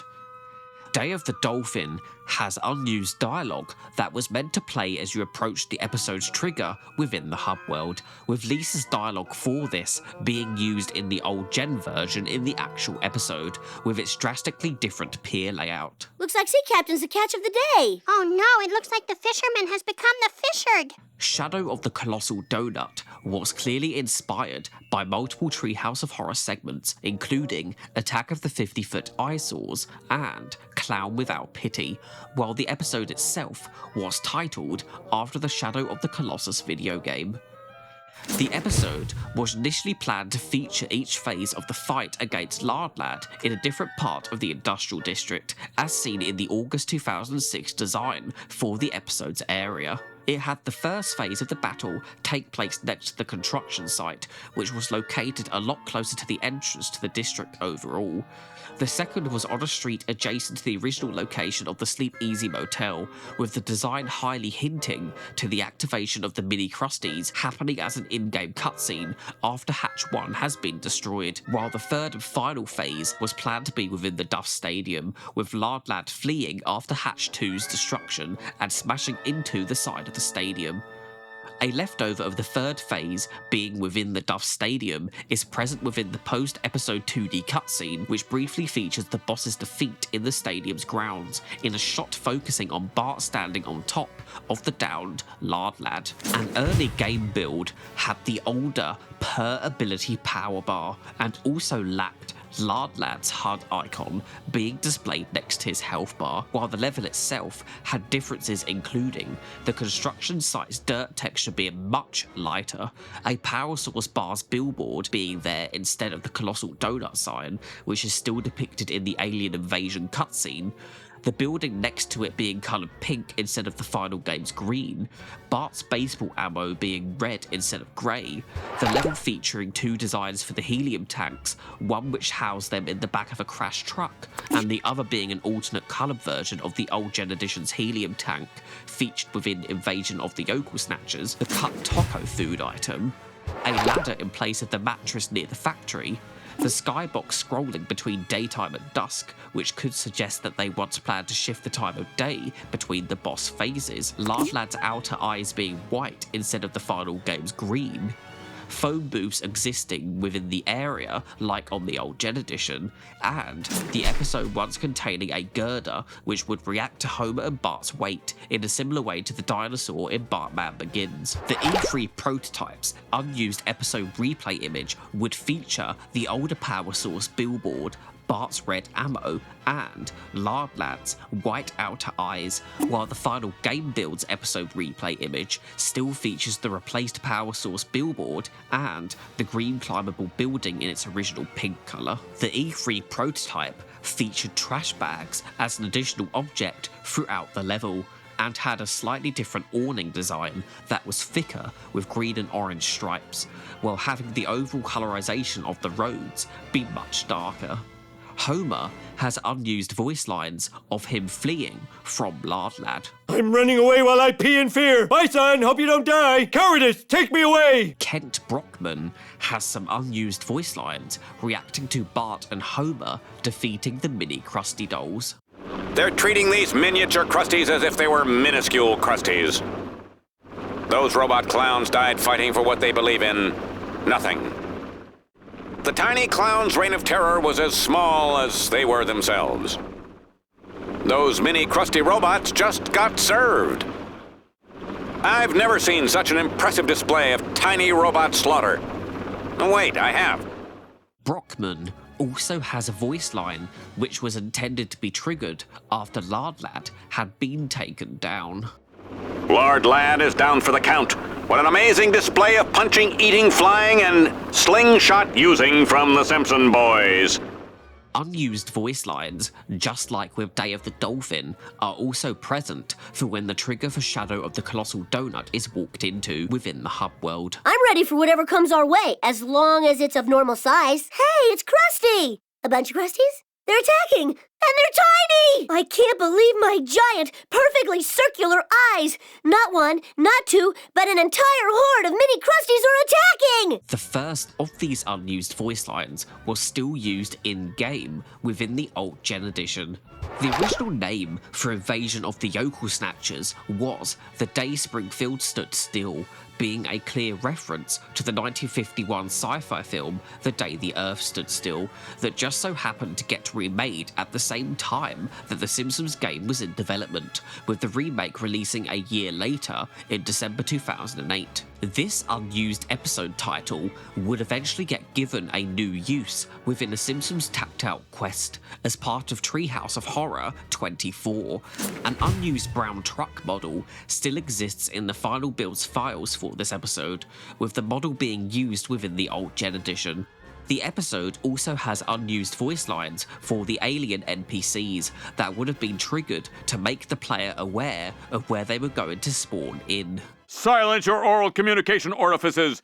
They are coming. Be very, very quiet. It's surprise attack season. Dudes, everyone shut up.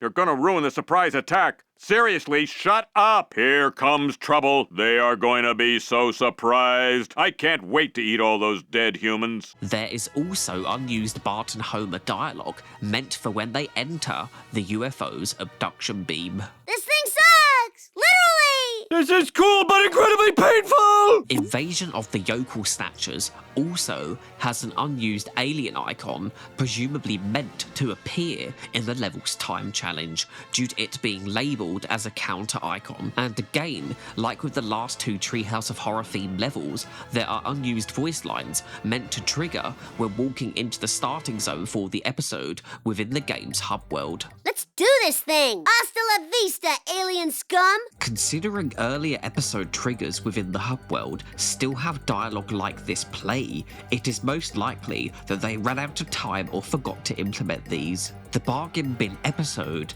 has voice lines from the 8-bit Simpsons once they've been rescued. You did it! You saved us! How many points did you get? Thanks for saving us, awesome versions of us. I love you, Next Gen Simpsons. Oh, thank you, other homie and other Bart. There are multiple unused game parodies, with Mutant League Foosball and The Shims parodying Mutant League Football and The Sims, with the latter appearing within Bargain Bin on the old gen version of the game, plausibly alluding to it having been cut from the flagship's version of the level. NeverQuest was given a Lord of the Rings feel, being a fantasy genre parody, while being named in reference to EverQuest. The first version of the level included a giant Nelson troll, which involved a puzzle of having to wake him up, with the mural in the final version of the episode being a homage to this not making the final cut, though they did get as far into development as to create the character model. The E3 prototype's unused episode replay image shows a version of the level that is quite unfinished, with it including the brighter, less detailed grass previously seen in earlier versions of Lisa the Tree Hugger and Mob Rules, as well as unfinished versions of the elf houses that lack detailing. The E3 prototype also has unused objective strings that refer to the Patty and Selma Dragon boss as Sel Matty. Unused voice lines present in the final build of the game from Hobbit Rod and Todd reveal a cut feature of them providing Homer with food items. This juice is special. Chug, chug, chug. Drink the magic bravery potion. Booze will make you brave. Try this drink. It's made of fermented goat drool. Try this microbrew. I baked this for you. It's full of trans fats, so you'll like it. Food equals love. Grand Theft Scratchy, obviously being a parody of Grand Theft Auto, had a level concept created by John Estes that reveals the area was called Southside. The concept has the level start out on a cul-de-sac, as it does in the finished game, but it lacks the elevation variety seen in the final level, with the taller buildings and highway, with there instead being a more bendy road and more of a neighbourhood present. The episode has an unused low-quality version of a statue of a politician and a bunch of code related to the statue object itself, which was most likely meant to be Hillary Clinton, referencing her involvement in the GTA San Andreas hot coffee scandal, with her still being featured in the level's end cutscene and Mob Rules within the final game. Unused code for alternate methods of reaching Poochie's Island exists, including what seems to be pieces of an ice bridge Lisa would have to move into place, presumably before the freezing ability was added, as well as using trampoline-esque speedboats to jump to it. Grand Theft Scratchy's unused strings within the E3 prototype confirmed that the level was intended to only have 10 try and save coupons for Marge instead of the 12 present in the final build. Earlier designs of the posters for Grand Theft Scratchy Blood Island and Big Super Happy Fun Game are present as unused leftovers within the final build,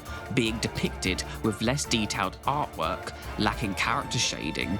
While the former does appear in places within the final game, it is not the same version, with the used version having had the blood colour changed to green. There is an unused defeat voice line for Poochie left over in the final build's game files.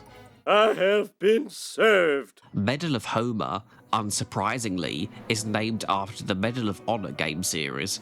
An early concept for Saint Capitulons, created by John Estes, depicted the village to be much larger and for it to be surrounded by a river, with the only entrance being a bridge and archway. The latter would appear within the ending episode cutscene when the paintings are returned to the village, with the overall depiction of it more closely resembling this early concept. The front of Castle Duffenstein seems to have been damaged, while there are also factories present in the village and a large staircase at its rear. A Wolfenstein parody poster created by concept artist Joey Spiato depicts Rainier Wolf Castle and was intended to appear at some point within the episode, most likely to be a part of the reference to Wolfenstein featured in the interior section of Castle Duffenstein. Concept art also shows that Edna Krabappel could have been a potential NPC considered for the episode, while the German soldier design present in the same image would be used in the Wii's July prototype of the old Gen edition as enemy NPCs inside Castle Duffenstein. The E3 prototype's episode replay icon shows us the earliest known iteration of the level, with it being revealed to have been designed to take place during daytime, with the building's untinted grey look being kept for the episode's old gen equivalent, despite it also being set at night. The E3 prototype features dialogue later cut from Bart, stating that everything has gone black and white, which suggests, like the start of the trailer for the episode, there was meant to be a sepia or black and white filter used for at least the Saint Capitulon's part of the episode. This prototype also lacks the cutscene with Uta, but considering the preceding dialogue of Grandpa and Burns still triggers, it has most likely just not been implemented into the game yet. Posters around Saint Capitulon's were removed sometime between the E3 prototype and early September's Beta 4, but are still present within the final build's replay episode image, with them advertising Chateau Mason, Coco Chanel perfume, a new French army knife, and Laramie cigarettes. The E3 prototype did not yet have the graphic of a pocket compass implemented into the objectives menu, with it instead just being a simple text string with a button prompt located at the top of the list. The episode's pickup locations were different in the E3 build, with Homer having at least 2 of them in different locations, and Bart not having the one located in front of the temple at the end of the Jabba the Hutt segment. Said segment, as of the E3 prototype, had not yet had its lighting completed on all of its geometry, leading to some sections of it looking too bright, while the layout was also slightly changed in the final build at the end of the segment, moving an enemy tank to be on a side slope instead of directly blocking the entrance to the base, with the base itself in the prototype not yet having any of the detail present in the release game.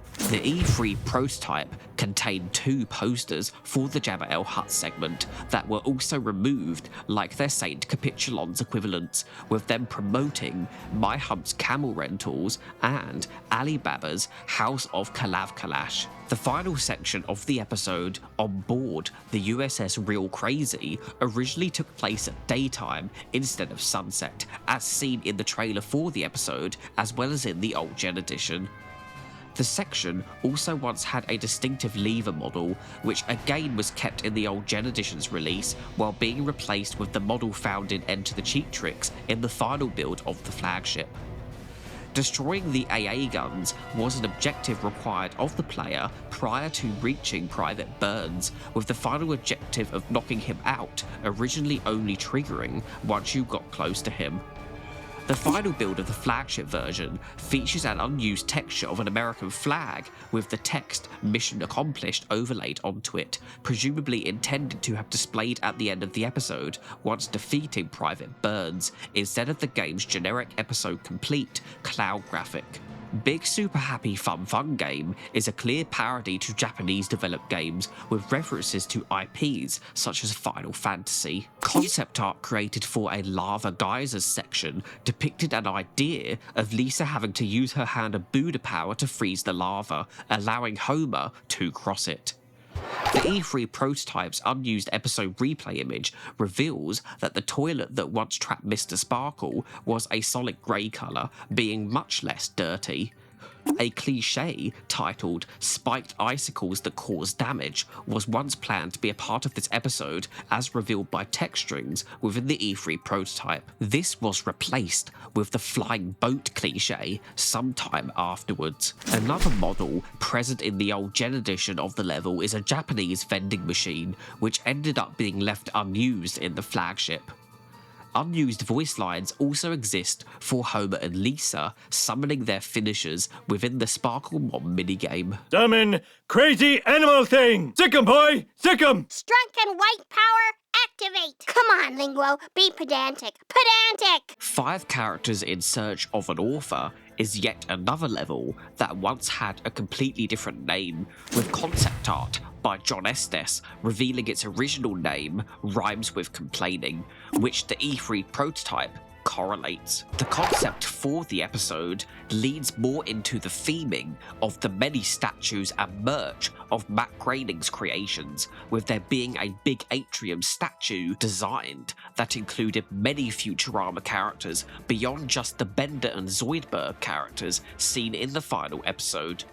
To the right of this, there is 2 concepts for the level itself, with the top one being this vast mansion interior design that seems to be inspired by MC Escher, while the second one shows what was meant to be around the Futurama atrium, being that of huge towers containing Simpsons merch, like a statue of a poo holding a squishy, or a Krusty-themed candle. This alludes to the level having been planned to be longer than what the final iteration ended up like, with the player getting to explore more of Groening's mansion like in the old Gen edition. The design of the area where you battle Matt Groening is listed to be a Scarface parody, with the dinner table being of a more regular size, with food placed on it, while the door to this room was also concepted to contain a reference to Groening's pre-Simpsons creation, Life in Hell. Statues of Patty and Selma were also concepted to appear. The opening cutscene to the episode, like Bargain Bin, alludes to the level having been initially planned as a 4-player one, with Marge and Lisa disappearing from the succeeding in-game 3D animated cutscene until the end of the level. The episode also has 2 unused zones, most likely being attempts to carry over more of the concept design to the game itself, with the first being the foyer of the mansion, which would have taken place right after fighting the blue-haired lawyers outside, with it having 1 unused texture left over, intended for a tapestry. The second unused zone is a platforming section, very reminiscent of the version of the level featured within the old Gen edition, including jumping between notepads, with this probably being an evolution of the concepted MC Escher-like layout. Game Over also once had a different episode title, being called Meet Thy Player.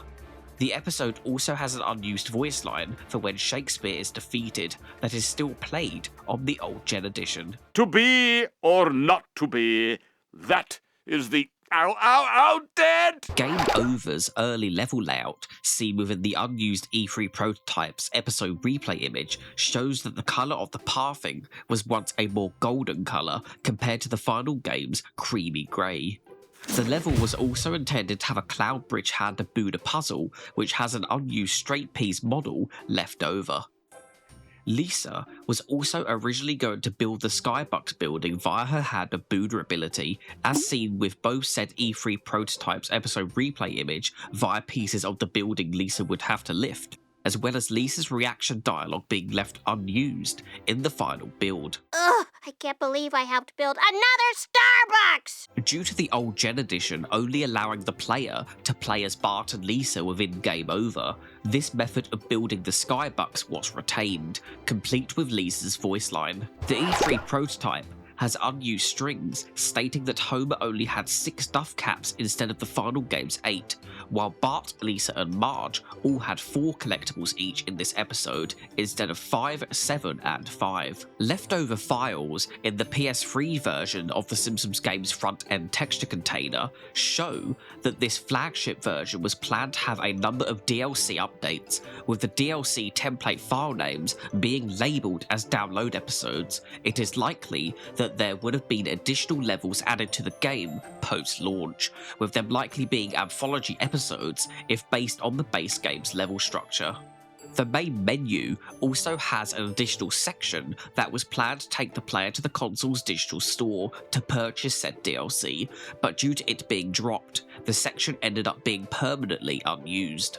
5 map images within these DLC front-end textures show which areas of the map these downloadable episodes were to take place in, with the first being set where Springfield Mall is located, the second being in the top left-hand corner of the map above the Bowlerama, the third being set around the area of the Town Hall and Quickie Mart, the fourth being placed in the top right of the map in an unused area, and the fifth and last one being set behind the mall in another blank space.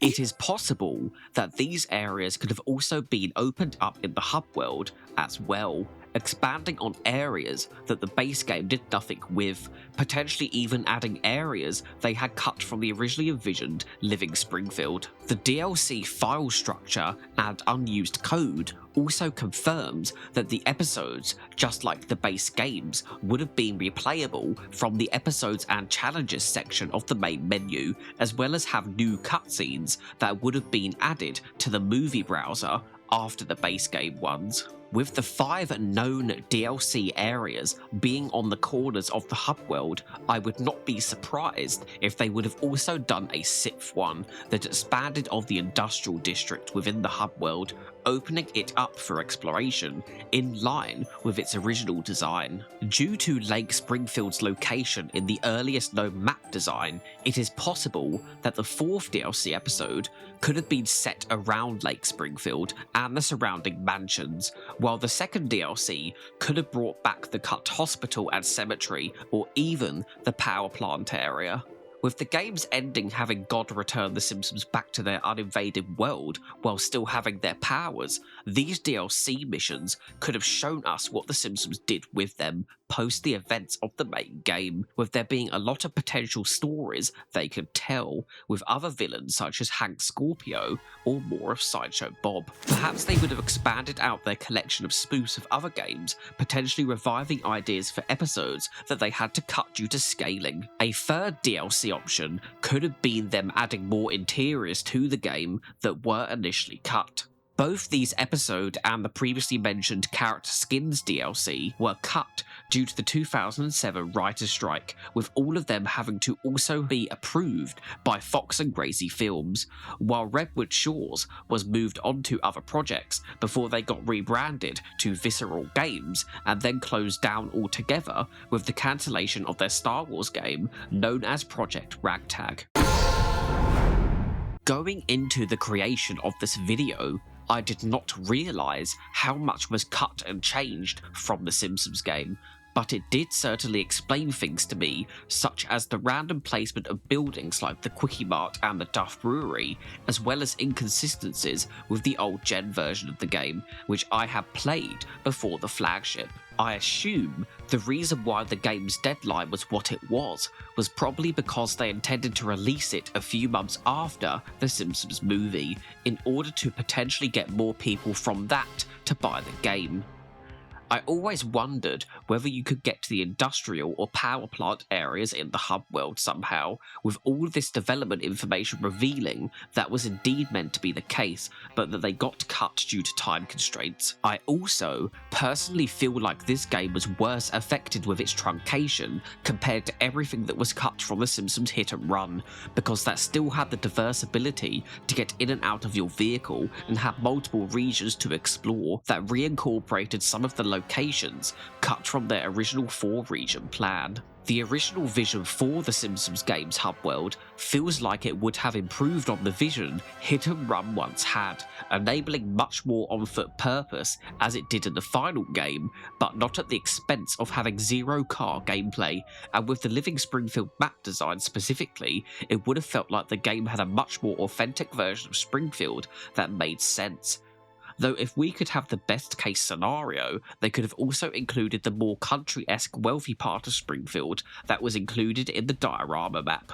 While I say all of this, I still do like the final game that we ended up with it taking on a more anthology-esque approach with its episode levels compared to The Simpsons Hit and Run. It is a shame that the plans for the DLC expansions that alluded to the hub world potentially getting some of its planned areas added post-launch were never acted on, though I still think that at the very least we could have gotten the DLC skins for the characters, considering the developers put a lot of work into them and they wouldn't have needed the writers to create those, just approval from Fox and Gracie Films. While there's no evidence to confirm this anywhere in the game or its pre-release builds, I do wonder if the Grand Theft Scratchy episode was initially conceived as a level with Marge and Bart as a pairing, as they oddly do not share a level together and are only available as a duo when selected as a pair in the hub world or when all 4 characters are able to be played at once. Bart would make sense to want to be a part of the Grand Theft Scratchy episode after Marge prevented him from playing the game itself, with the episode even potentially being about how Marge can convince Bart that the game can still be fun without the violence. I can see this having been changed after they perhaps realised that Bart and Marge's gameplay styles don't mesh well together, with them bringing in Lisa as a replacement before full production began on the episode, hence why there would be no leftovers of this in any game files. It is a shame that the Bart and Marge dynamic doesn't have more of a focus in this game, as it is one that the TV show, even after all these years later, approaching its 40th season, very rarely does.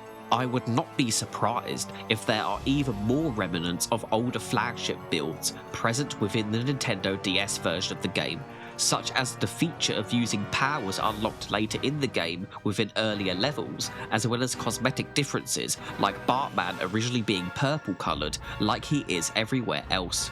While I do mourn what could have been, I also celebrate the fact that we had full dedicated games for The Simpsons at all back then, something which I unfortunately cannot say of today. Again, I thank the contributors of the cutting room floor for making this video possible and allowing us to discern the many changes The Simpsons game had throughout its development, and I highly recommend going through the many documented pages on their site, linked in the description. While making this video, I also discovered the ArtStation page of John Estes, which I have linked in the description as well, with it bringing to light some extra development info for the game's episodes that I did not see the cutting room floor cover.